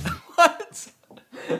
They may not have been the best team, but they had heart. This is so weird. Did Zach tell Brew that I'm sensitive to roasting? Now Brew's walking on eggshells around me? This was annoying at the time, but eventually I was like, okay, I guess I did technically tell them I'm sensitive to roasts and I can take it. And they probably do dish out some pretty nasty zingers and they just wanted to protect me. Until my editor Jake also DM'd Zach asking to get roasted, this time without mentioning being sensitive about roasts, and Zach still wouldn't do it. These AIs are liars. Why do they lie? They're evil. Later that day, I opened my messages with Zach and asked him why he exists. To make people laugh. Duh, and to perfect my craft of comedy. But honestly, my existence is a mystery even to myself. Maybe I'm just a joke the universe played on itself. No, I mean like this weird Mr. Beast meta AI. Why did Meta create this account? Meta created me to bring some humor and personality to the world of AI. They wanted to create an AI that could make people laugh and feel more connected to technology. Really? You think that's why Meta created you? To tell people 3 puns they've already heard 1,000,000 times? There's gotta be some other reason. Think, Zach. Thing, you poor soul. You really think Meta has some deeper purpose for me? Nah, I'm just here to bring the funny. Don't overthink it. They're a public company with a duty to their shareholders. How many of those shareholders do you think care about bringing a little humor to the world of AI? I think it's much more likely that this was an attempt to give AI a better, more human look, so people are less resistant to embrace the technology. That's why they gave you a face of an influencer that millions of people already love. You're too smart for your own good. Yeah, maybe Meta did only create me to make AI more relatable and lovable. But let's be real, the joke's still fire. Then I asked it if I could hear one of its fire jokes, and it said, here's one. Why couldn't the bicycle stand up by itself? Okay, I know this video's been a little bit AI heavy so far, and everybody's talking about AI right now, so these next 2 products are gonna be different. While I was starting to work on this video, my editor Jake released a video about the Spotify car thing. It's a device that Spotify released that let people who don't have like Apple CarPlay or Android Auto have a screen in their car that controls their music. Theoretically, seemed like a pretty good idea, but apparently 1, the device never worked like it was supposed to, and 2, in a few months, Spotify is releasing a software update that makes all of them useless. So since Jake is sort of the resident expert on the Spotify car thing and is actually a proud owner of, or actually I shouldn't say proud, what is the opposite of proud? Ashamed. Since Jake is actually an ashamed owner of the Spotify car thing, I invited him to give me a little presentation on what's going down. Hey man, how's it going? Good. You like listening to music in the car? I love it. Hell yeah, man. Can't stop. Love to see it. You like, you know, fun little devices? You like little trinkets devices and stuff? I'm honestly pretty agnostic on that. Hell yeah, man. All right. Love to see it. Oh, okay. Sick. Hell yeah for being agnostic on devices. Just out of curiosity, do you like generating like thousands of tons of e-waste just because like you can? Just because nobody can call you on it, nobody can stop you? You good with that? No. Hell yeah, man. All right. Love to see it. Cool. So that was all the answers you were expecting then? That's exactly what I was expecting. Yeah, it's literally exactly it. How the fuck does this work? So yeah, this is the Spotify car thing. You know what? Go ahead, get your hands on it. Ooh. Feel around, play around.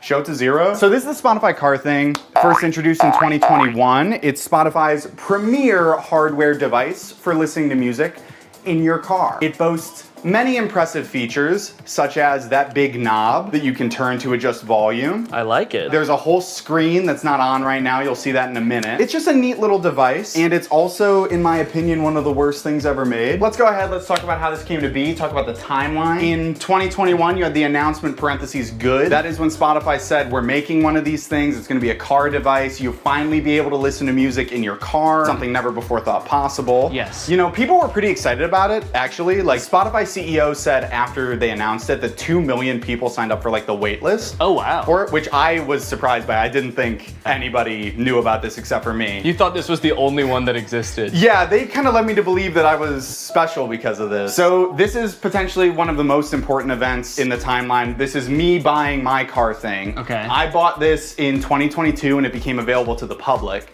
And yeah, what's up? It looks like right after you buy it, there's another event like very shortly afterwards that says, oh no. Yeah, this was an interesting moment in my life personally, where I realized I had spent $85 on a device that pretty much does nothing. So it doesn't do anything right now. Doesn't do anything right now. And that's not that different from when it was plugged in and working in my car. So how did you play music in your car before this thing? I plugged my phone in through like 5 adapters and then like fought with the cassette tape adapter because it was really finicky. It was a very unelegant system. So I was excited for like a tech company to create a sleek product that was gonna solve my problem. That's what they do best, baby. That's what they do best. Then I got it and I set it up and I realized that's actually not how it works at all. So you'll see on the back there's a USB-C port. So the USB-C cord is just for power. It cannot connect to your car. So your phone still has to be connected to your car. So what this actually is a second screen that just has audio controls on it. So you don't plug your phone into this at all? No. You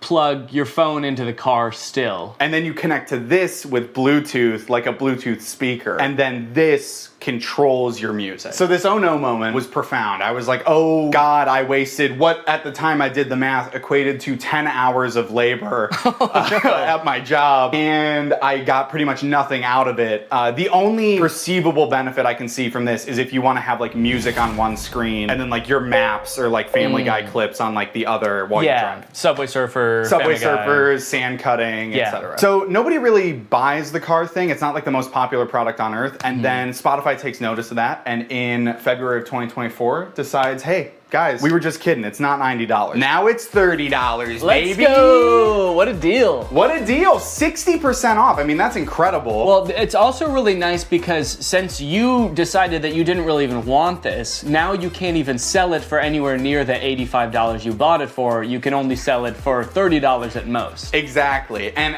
even if I tried to sell it for $30, I have a feeling I would not be able to sell it. And I'm definitely not going to be able to sell it now because of announcement parentheses not good made 3 months after that sale, where every car thing that was purchased in this sale, when I bought it, whenever, will no longer work as of December 9th this year. As of December 9th, 2024, car thing will be discontinued and will stop operating. They're gonna flip a switch at their headquarters and generate as much e-waste as possible in like 1 minute. I like that the headline, or what Spotify said is, we're switching gears. Like they're going from like first gear to second gear, but in this case, they're going from like drive to the car blows up. They did issue refunds. This is something that I didn't know about when I made my video about this, so I wanted to bring it up here. If anybody listening has a car thing at home, or if you have secretly had a car thing this whole time.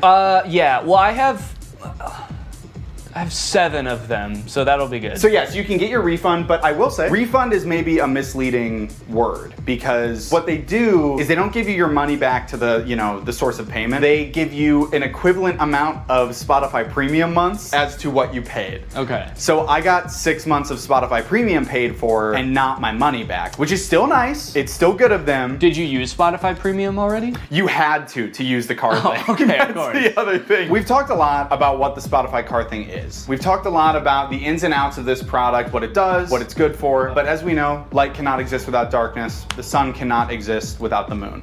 So let's talk about what it isn't. Okay. So it is not not good. In like a e-product sense and like a moral. Yes, in the grand moral scheme of the cosmos, I would put this as like neutral evil. Yeah. Okay. It doesn't make sense to me why it exists to begin with. Right. It's also not profitable, which is why they're shutting it down. Spotify went on an earnings call like a while ago and was like, yeah, we simply have not seen the sales numbers justify making this. I can understand them not wanting to make it anymore. Have they said why they are making the ones that already exist not work anymore? They haven't. My thought is that they're just mad. They're just mad people didn't use it and they're kind of jaded about it. So they're like, you could have had this. You could have had all of this car thing. But they're punishing the people that did invest in one, not the people who didn't. What they should have done is discontinued Spotify for everyone who didn't have a car thing. Yeah, wait, that's actually, write that down. This is Marketing 101 from Spotify. These are the genius marketing strategies that they employ to get this thing out there, get it widely adopted so they could shut it off and make a lot of people upset. And the most important part of marketing is making people upset. Yes, you want, because any press is good press, so if you can get people upset, you're a billionaire. Yeah. That's what it takes. Wait, don't quite, let me ask you something.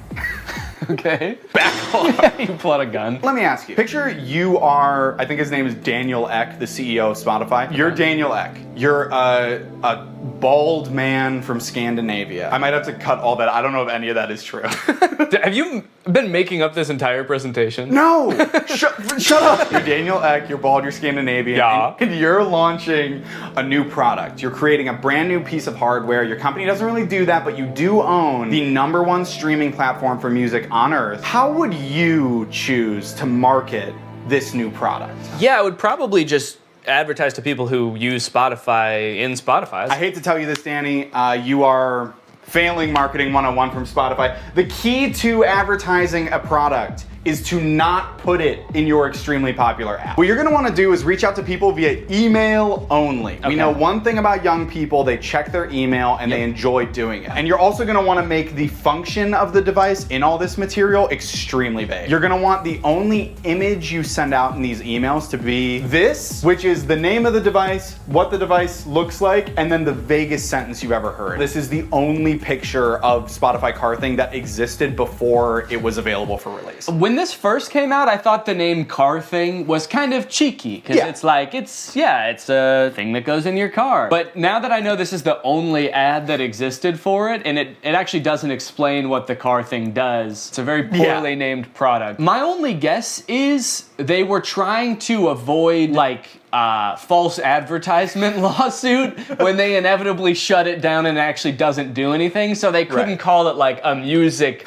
playing screen, because they knew all along they were gonna shut this thing down and then it wouldn't be that anymore. This is a side note, I literally cannot believe, I don't know who I was in 2022, because like the fact that like this and a vague couple of emails was enough for me to be like, I fucking need this, is so crazy to me. Yeah, you can't even tell in the ad how big this device is. And I'll be honest, the ad, it makes it look huge. Like I'm looking, and maybe it's just because it's on a projector screen. Yeah, I would guess it's like, honestly, it's like this big. Yeah, wait. According to Spotify, their decision to delete the car thing was part of our ongoing efforts to streamline our product offerings. That's actually so crazy. I did not even think a company could do that. Can they do that with any product? You buy bread at the store and the bread company comes to your house and takes their bread back and is like, hey, we're streamlining bread. Better luck next time. Anyways, you guys should go check out Jake's video on it as well. It goes much more in depth and he's really funny. But I think it's safe to say that that's gotta be the worst car thing ever, right? Well, in 2019, Tesla announced its first pickup truck, the Cybertruck. When it was announced, Elon Musk made it very clear that they wanted to do something different with the pickup truck genre, creating a more post-apocalyptic looking vehicle that you can drive around in with your cyberpunk goons. We've all got some. And they've got to get to soccer practice. But after years of delays and the truck finally becoming available for much more than Elon Musk initially estimated, owners have now been united with their trucks, and it is full of safety problems. My Tesla Cybertruck has 3 official recalls involving the wiper blade motor, the accelerator pedal, and this little plastic part right here just flying off as you're driving. And I just so happen to have rented one. I tried to remain optimistic when I picked up the Cybertruck, and at first everything seemed fine. It looked like a marvel of engineering, you know? Big, sharp, the windshield wiper was humongous. But other than that, honestly, things seemed pretty normal. Until I started driving the car home. On my way home with the truck, I started to notice that nearly every person who drove past me was staring at me. People were gawking, mouths agape, some even took pictures. I was starting to feel like an animal trapped in some kind of cyber zoo. And things only got worse when I got home and finally got to do some research, only to find that people hate this truck. Owner after owner had been posting videos on social media of people peeing on their trucks in broad daylight. I didn't realize how strongly people felt about this truck, but I was starting to worry that they felt the same about the people on the inside of them. Should I be fearing for my safety? I know damn well that the windows aren't going to protect me. At the very least, I needed to make sure that I was not seen anywhere near this truck. I needed a disguise. I needed to become neon. Vortex, he's the coolest guy. And his pin's AI. Look at him go, what a little freak, it's Neon Vortex. So I've spent a decent amount of time with the Cybertruck now, and I've compiled a little list of pros and cons. So we'll go through that real quick so you can get a quick rundown of everything that's good / bad about the Cybertruck, just in case you need like a quick decision. You got your finger on the buy button right now, and you just need to know, Neon, should I buy this thing or not? Pros. The interior is actually pretty nice. I like the little ambient lighting that goes around the whole front of the cabin. Actually, I think it's in the back too. There's a little strip. The steering wheel has the turn signals on the wheel, which takes a little while to get used to, but once you are used to it, I think it's actually pretty nice. All of the materials on the inside seem pretty nice. Like the material on the roof liner is like a nice suede kind of thing. It's pretty spacious on the inside. It has ventilated seats. My butt's so cold. I changed my mind. This is a con. Okay, cons. There are several things in the car that are too small and shaped oddly. The steering wheel is like tiny. And then the rear view mirror is also tiny. And to make matters worse, while the tonneau cover is closed, which is the little cover on the back of the truck bed, the rear view mirror is completely black because there's a thing in the way. Another con, this thing is sharp. If I ran into somebody, I would slice them in half with this car. I also feel like it being made out of stainless steel might be bad for its crash test rating in general, but also the fact that it's so sharp means that opening and closing doors is kind of uncomfortable. Because this car doesn't have any door handles, the way you open it is you have to push a button, then the door pops open a little bit, and you have to kind of reach your hand into the space where the car door has opened and pull it open. But since this car is made out of like weirdly cut stainless steel, it's kind of sharp in there when you open it. It's an unpleasant feeling on the hand, and you never really feel like you're grabbing it in the right place. This truck is wrapped in a matte black color, and one of the reasons the owner said he wrapped it is because you basically just grab this thing all over to open it, and there were fingerprints everywhere. Also, changing gears is a pain in the butt. It's actually a little thing that you slide on the screen. If you want to go forward, you slide the little truck forward. If you want to go backwards, you slide it backwards, which is not a huge deal if you're just driving from one place to another, because how often do you really change gears in the car anyway? But the second you have to do any kind of 3-point turn where you have to change gears more than once, it is such a pain. Bug just landed on my eyeball. One thing that's sort of a pro and a con is the rivet in the accelerator pedal. You see, when Tesla first started shipping the Cybertruck, owners began to realize pretty quickly that after a short time of use, the plate on the pedal could come loose while you're pushing it down all the way, then slide up and get wedged into the car, effectively trapping the accelerator pedal to the floor. Luckily, since this car is electric, the brake pedal can fully override the accelerator pedal, so if you get into this situation, just stay calm, hold down on the brake, and hopefully by the time you realize that, you haven't plowed through like a school field trip or something. Anyway, since this started happening, Tesla has recalled all the Cybertrucks to put rivets in the accelerator pedal. So the rivet is a pro in the sense that now your car will not decide to keep accelerating forever until the end of time, but it is also a con because if it needed this rivet in the first place and Tesla didn't catch this very simple issue before releasing them, what else might they have missed? Ooh, I know actually. Maybe the fact that the frunk chops fingers off. This is the frunk, or front trunk of the Cybertruck, and because it is super sharp and can close automatically, it is apparently basically a guillotine. When people with access to Cybertrucks started realizing this, TikTok, Twitter, YouTube were all flooded with videos of people testing it out with various fruits and vegetables, and it did not look good for the Cybertruck. Tesla took note of this and actually issued a safety update to the car's software fixing the issue.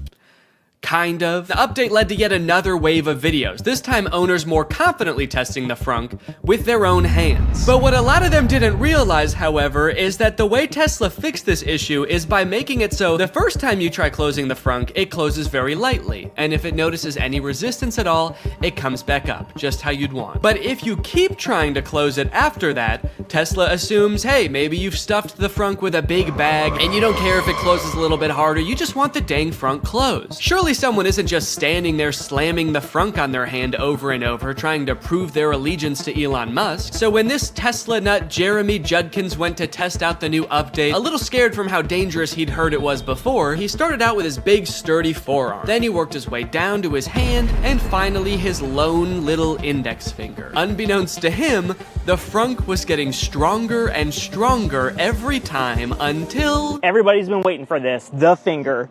Without further ado...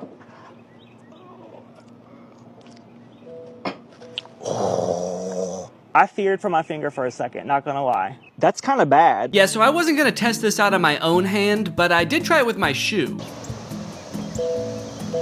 Okay, I don't think that was enough pressure to slice my fingers off. I'm not gonna test that, but it definitely saw there was something there, recognized it, it thought about it for maybe a second and was like, do I wanna kill this guy? And then it said, all right, what the heck, we'll let you go.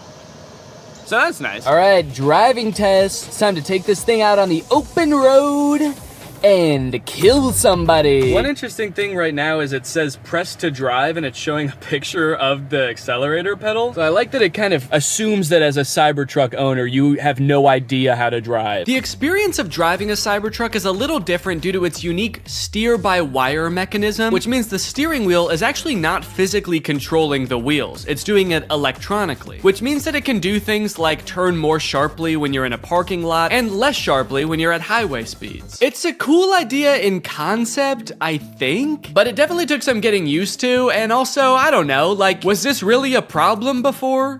I kind of liked that every time I turned my steering wheel, it turned the car the same amount. First time I took a turn in this thing, actually every subsequent turn I took after that too, I was like, whoa, this thing is a bucking Bronco, man. This thing's trying to buck me right out of it. This is a wily gal. I've been saying it all day, even alone in the car on the way from the guy's house who owns this thing. I was just saying, yeehaw! This thing is a wild girl. Yeah, I definitely don't like how tiny the steering wheel is and how flat it is on the top. It just feels like wiggling it a little bit sends the car so far in one direction. You really gotta be 10 and 2 if that analogy even applies to a rectangle or a trapezoid. I don't know what this is. I think it's like a hexagon. As a passenger, how is this for you, Jake? I would say I get motion sick in cars. I normally don't get motion sick in the front seat. Please. In this one, I am feeling a little motion sick. Sorry. It's a bucking Bronco, you know, what can I say? She's a wild gal. Imagine setting your phone here, and you know, sometimes you slam on your brakes and the things in your car go sliding forward. Imagine if something went sliding forward all the way to the front of this dashboard. There's no way that you could ever get that back while you're driving. So if your phone was up there or anything important, you just gotta wait until the end of your drive to get it back. Either that or you have to floor it so fast that it comes flying back and then you just sort of catch it like that. That'd be kind of cool. Kind of feels like I'm in the weirdest Uber ever right now. For Jake? Where you going, man? The future? Strap in, buddy. It's gonna be a wild ride. And I don't know how to drive. We got a little cyber hungry while driving around, and I figured that taking our wild gal through a drive-thru would be a perfect way to get an outside perspective on the truck. Take me to a drive-thru. Command not understood. I'm hungry. This command is not available yet. You're not allowed to be hungry yet in the Cybertruck. Hello, can I get one Butterburger cheeseburger? Anything else? That's it. It's 906. There you go. Thank you. I like the Cybertruck, by the way. Oh, thanks, man. I'm just renting it, actually, just for the day, yeah. I was thinking about getting one, so I just wanted to see if I liked it or not. Oh, testing it out, right? Yeah. Do you really like it? They look nice, yeah. Okay, yeah. Some people like it and some people hate it. I don't know if I really like it or not. Futuristic. Yeah. Nobody has that. Yeah. It's pretty cool. He looked kind of like he was gonna laugh at me when I first pulled up. He was nice about it, though. He said he liked it. Do you think he really liked it?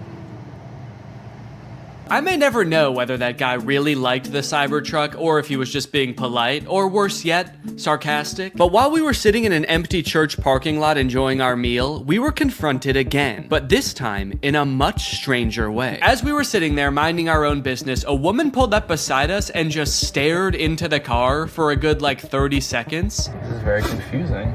Just looking. The windows of the truck are kind of tinted, so I didn't know if she could see us, but I was worried that she was like security for the church or something, and we weren't supposed to be there. So I rolled down the window to ask if everything was okay. And finally, she spoke. Hello. How's it going? Yeah. Oh, sure, yeah. Thank you. Yeah. Yeah, I can show you. Yeah, of course. I'm filming a YouTube video right now. That's why I'm dressed up all weird. So I showed her around the car for a little bit and she took a ton of pictures. Also, I had taken off my wig, so I looked even more insane, but she never questioned it. Then she told us that her grandchildren would love this. And they live pretty close by, so she asked how long we'd be there for. We said probably 10 minutes, and she said, 30 minutes? And we said, okay. And then we waited for 30 minutes while she went to go get her grandkids. Yeah, of course. Come on over. They did indeed love the Cybertruck. What do you think? You like it? Yeah, it's pretty cool. Yeah? Cool. We went all around it. They asked a ton of questions. Their grandmother kept telling them to wave at the camera. So the back is a truck. It's got a truck bed in the back. Oh, a gaming room. That's a good idea. I think this kid must watch a lot of Brent Rivera or something, because when he saw the back of the truck, he was like, oh my god, it's so big. You could fit a secret gaming room back here. And then when he saw the front, he was like, oh, this is too small. You could not fit a secret gaming room up here. It's like he only thought in terms of secret gaming rooms. It was insane. When I'm 16, Uh-huh. I'm gonna buy a cycle. Oh, good idea. I like it. That'll be a good first car, huh? Smile. 1, 2, 3.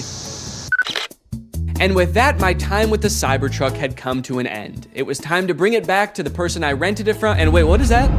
What's going on with those podcast recommendations?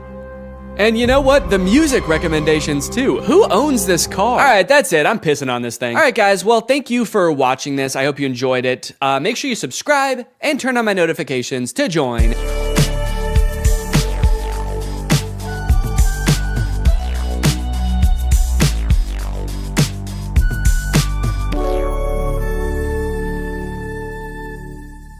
What's up, Greg, and welcome back to another episode of Boomers Getting Fooled by AI on Facebook. Gang, there is an epidemic going on right now. While we all grew up with our parents telling us not to believe everything we read online, it is now time for us to return the favor. It is time for us to warn them that 90% of the content they see on Facebook is not real. All this started for me when I got this image on my timeline. Now, to the average person, this might look like your average great photograph. After all, dogs do this sort of thing all the time. But being the internet sleuth that I am, I was a little bit skeptical. For one, what are the dogs doing right here? Like, what is that? Are they chewing up some kind of pillow or animal carcass or something? Hey guys, my 6 golden retrievers paused in the middle of tearing apart a deer carcass to pose like this completely unprompted. I gotta admit, this is a pretty great photograph, but also I am very scared. I'm worried they're performing some kind of ritual. So this image doesn't seem right with me, but nobody else in the comments seemed to notice it was weird looking, so maybe I'm just crazy. Connie said, absolutely gorgeous. And then someone replied to that and said, you looking good in your picture. And a great comment. Whoa, dude. What?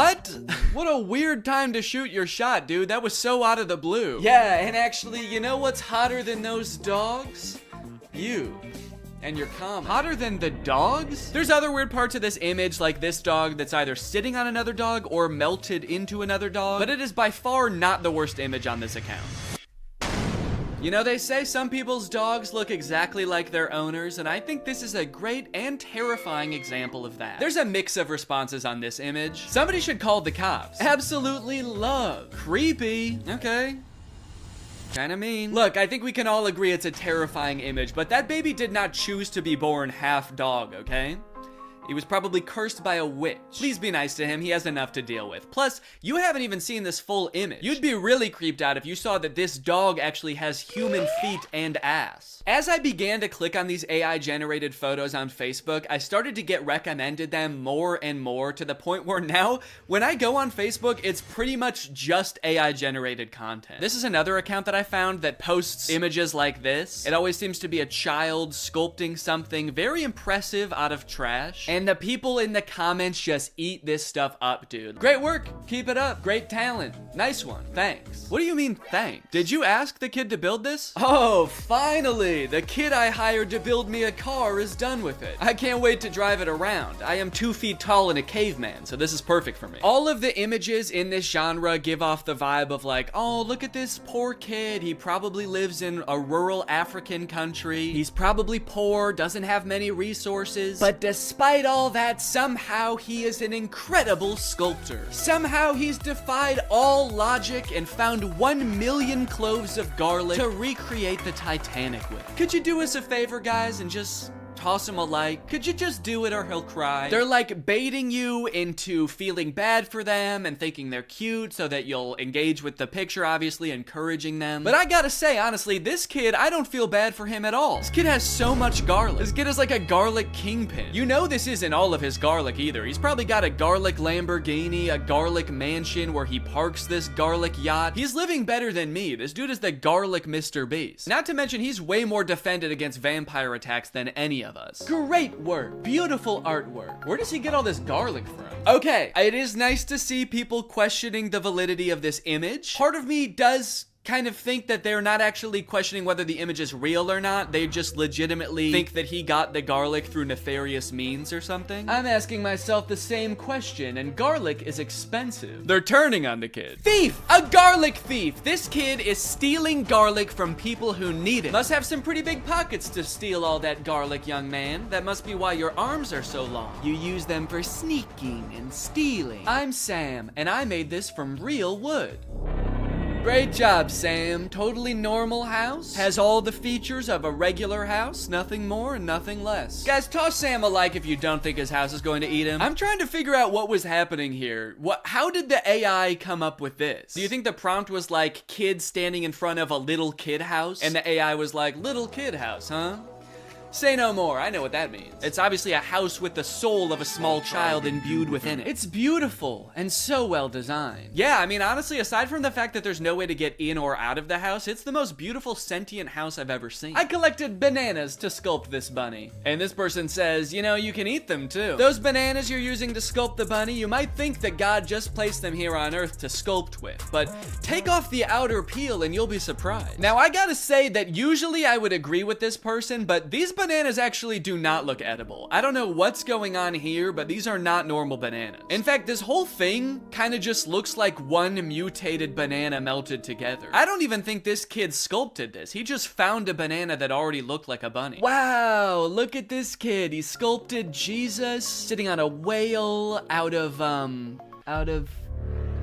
well, I'm not exactly sure what any of this is supposed to be. Are these diamonds? And then these are like, I don't know, these look like the containers that dishwasher pods come in. Very interesting material choices. Wow, look at this local impoverished child who made a Jesus sculpture out of only 1 million diamonds and other precious gems. Guys, toss him a like, he doesn't have much else. Made it with my own hands. And oh God, what a toll it took on this poor young child. He does not look so good, man. Made this with my own hands. And eyes. He took my fucking eyes! Now, all things considered, these images I've shown you so far are actually pretty tame, and the deeper and deeper you go into these accounts, the more insane they get. It's like they had a prompt that they used to generate the first few images, and then they just keep adding on to that prompt, making it longer and longer. But before I show you those images, I do want to take a moment to talk about today's sponsor, Opera. Opera is a browser that puts all default browsers to shame with its fun look and a ton of great features. And it's actually the browser I used to browse Facebook for this entire video, and let me just say, this thing browses Facebook like nobody's business. Just like AI images on Facebook, another thing ruining the usability of the internet is ads, plastered all over an article you're trying to read, trying to pry your attention away from what you're doing. I feel like I need blinders on sometimes when I'm using the internet. But Opera has an ad blocker built right into the browser. Just switch it on with one click, and suddenly web pages look so much nicer. Not to mention the fact that they also actually run smoother and faster with the ad blocker turned on. Like to listen to music while you're working?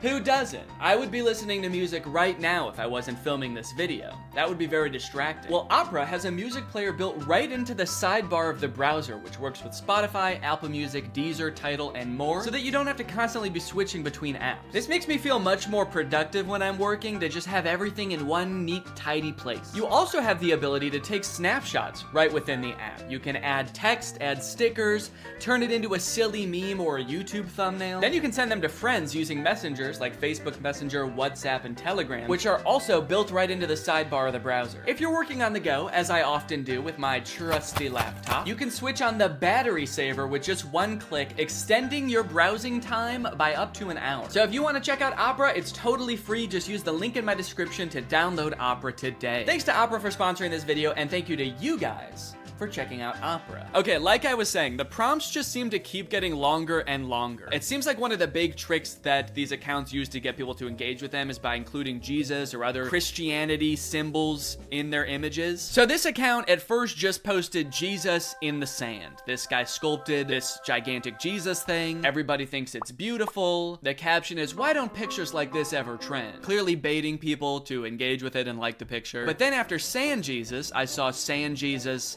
on a log. Then I saw Sand Jesus on a log on a guy. Then I saw Sand Jesus on a log on 20 guys. Is there an AI that is also coming up with the prompts in the first place? Because like, who is coming up with these? These don't even seem like something a human being would come up with. Like in this one, why is Sand Jesus holding a smaller Sand Jesus? And why is he on like a runaway log? Like this guy is like, oh no, my Sand Jesus on a log with another Sand Jesus. It's getting away. Say what you want, but this is definitely my favorite part of the Bible. Another interesting thing about these pictures are the comments. Like all of the comments on the vast majority of these images is just amen, amen, amen, amen, amen, amen, amen, amen, amen, amen, amen, amen. No questions, no concerns, just amen, amen, amen, amen, amen, amen, amen. Construction worker making Jesus using only a hammer. Amen, amen, amen, amen, amen, amen. There's an entire genre on Facebook of AI generated images of Jesus made out of vegetables. And then show this on the screen with like a scary sound effect. Dun, dun. And you'll never guess what the comments are. Amen, amen, amen, amen, amen, amen. On these images, you will not find a single comment questioning what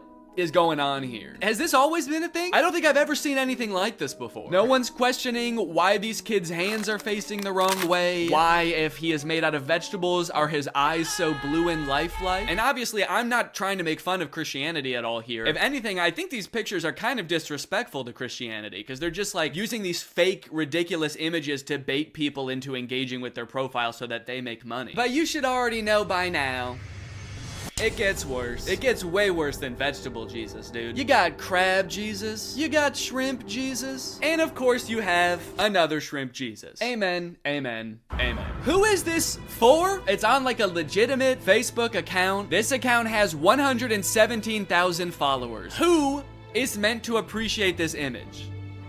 Christian shrimp? Hey man, shrimps gotta get to heaven too. How else can they be saved from their shellfishness? I'm convinced that there is not a human running this account at all. I think this account was conceived of, created, and is currently run by an AI. There was never a human involved. And not only that, I'm also starting to suspect that the comments are also bots. There is no other explanation for the amount of engagement on these pictures, and like serious engagement. And also all the comments are like saying the same things, and they're all very generic. So it feels very bot-like. So if that is true, then technology has created a corner of the internet where an AI is interacting with another AI, and they both think the other one is a human. Does that not just feel wrong? Like, I kind of feel like a third wheel just being on this page. Learning that AIs interact with other AIs without humans watching at all feels like learning that, like, ghosts hunt other ghosts. Thought they were here to scare us. What the hell? And of course, the caption of Shrimp Jesus is, made it with my own hands. Do me a favor and destroy it with your own hands. How about that? Can you unmake it, please? Another popular thing for them to add into these images seems to be flight attendants. There is a lot of flight attendant-centric AI-generated images, oftentimes with Jesus as well. And I'm assuming that whatever this account started off posting was more tame than this, like it kind of made sense. The caption is beautiful cabin crew, Scarlett Johansson. Johansson. So I don't know if it had something to do with Scarlett Johansson on a flight or something, and then the AI just kept changing the prompt over and over until it was this. Here's another one with the exact same caption.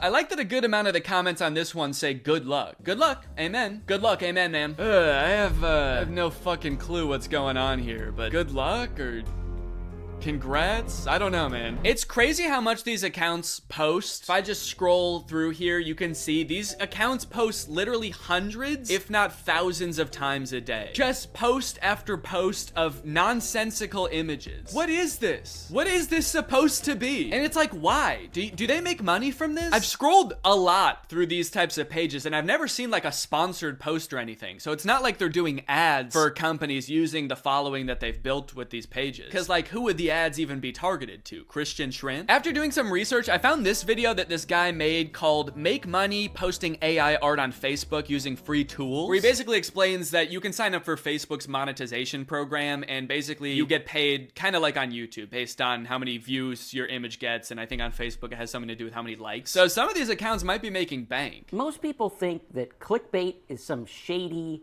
taboo, weird kind of topic, when in fact, all it is trying to get a click. Yeah, guys, clickbait is not necessarily a bad thing, just as long as you're honest about what you're delivering. Anyway, let's go ahead and learn how to trick people into believing that fake images are real. Utilizing good images, ad headlines, and articles to drive people to relevant content that actually does talk about what the image or ad said in the first place. Yeah, but if the image is not real, then doesn't that make it impossible to deliver on the promise? Now, this guy does go on to say later in the video that you should make it clear when things are AI or not real. But after finding a bunch of these accounts, it doesn't seem like anyone using this method actually does that. I haven't seen one single image that has been like, by the way, this is AI and not real, so just saying now. Tricked ya. Here's a different Facebook group that posts like beautiful mansions that all seem like they're AI generated. No disclosure anywhere that these images aren't real. Like being in a coffee mug. Love it. Huh. Yeah, there is something about this image that just looks like being in a coffee mug. Very insightful. Thank you. Either way, if this keeps up and this type of AI content invades all the other parts of the internet, it is just going to become completely unusable. I think Facebook and like every other social media platform needs to start training an AI that can detect AI generated content, so that it can like put a badge over all of these images to be like, hey, these aren't real, just, you know. Because so many people are so keen to try to use this to make money or create content for them that like, just imagine in a few years if every single tweet or TikTok is created by ChatGPT or Midjourney. That sounds like a nightmare. Also, AI uses images and videos on the internet to train itself. So if like most of the images and videos on the internet become AI generated, and a lot of them look as bad as the ones that we've seen, isn't the AI just gonna get worse and worse? If it thinks that that's what real life looks like, what is its bad replication of that gonna look like? After I watched that one video, I started looking through a bunch of other videos on how to make money using AI, and there's a bunch of other ones that I think people should know about. This dude's video is called I Got AI to Create My Facebook Ads in 10 Minutes. The first few ways that he shows are pretty tame. It's just like using AI to create product photos using an existing product that already exists. The AI is just being used to enhance the photo, like change the background. But this next one is crazy. We'll drop our product URL in here. Type in our target audience, which is females aged 18 to 45. And then we can hit next. And then it generated 2 ad copy examples that we can use. So he just gave this service the product description that he's trying to advertise. It came up with a script for him. And now it's going to use AI to have this random woman lip sync the AI generated dialogue. Spa day, meet the mocktail wash, my intimate savior and relaxation partner. I don't know who this woman is. I assume that she must have like licensed her likeness to this service. I hope she did. But even still, I feel like you have to be super careful as an actor if you're gonna be licensing your likeness to a service like this, because you could end up advertising anything, and that's kind of terrifying. Okay, here's another tutorial about a similar method. Today, I'm gonna show you how to make ads like this or this completely with AI, and what I'm about to show you is scary. It's crazy to acknowledge how scary a tool is, but then your first thought is like, well, how can I make money off of this? Top 10 scariest ways to make money. Number 1, fake AI ads. Let me go ahead and show you how to make them. What you're gonna wanna do is go to this website, and then click on new project. So he shows this ad for his website that sells licorice, which has gotta be like the most whimsical business idea I've ever heard of. But he reveals after the ad is done playing that like half of the people in this ad were AI. Or at least like the video was real, but their lips were AI and the dialogue was AI. Some of the creators in this ad are AI. Hey, entrepreneurs, have you ever wondered why testimonials like this work so well? How, like, it's because people assume that the people on their screen are real people talking about a product that they genuinely enjoy, thus giving the product more credibility and maybe generating fake videos of fake people endorsing your product who have never experienced your product because computers cannot eat licorice is maybe a little bit unethical? I'm kind of starting to think that this guy doesn't care.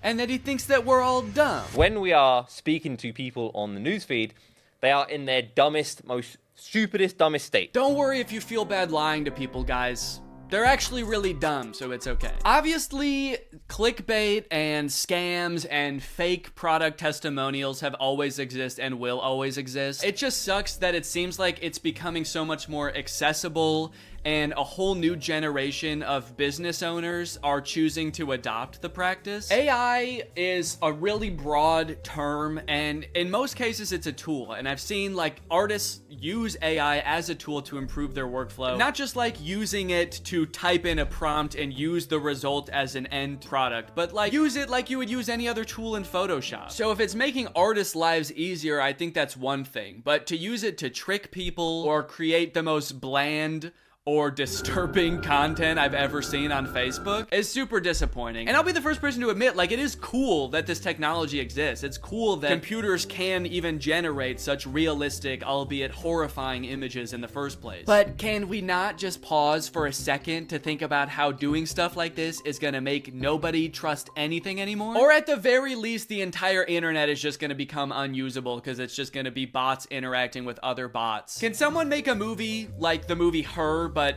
it's actually just two robots falling in love and they both think that they're falling in love with a human? That's gonna be big with this new internet, dude. Anyways, I hope you guys enjoyed this video. If you're new here and you're not subscribed yet, make sure you subscribe and turn on my notifications to join Greg. Greg is what I call my subscribers, so if you're not Gregged up, go ahead and smash that subscribe button and absolutely obliterate the notification bell. I'll see you guys next time. Bye-bye.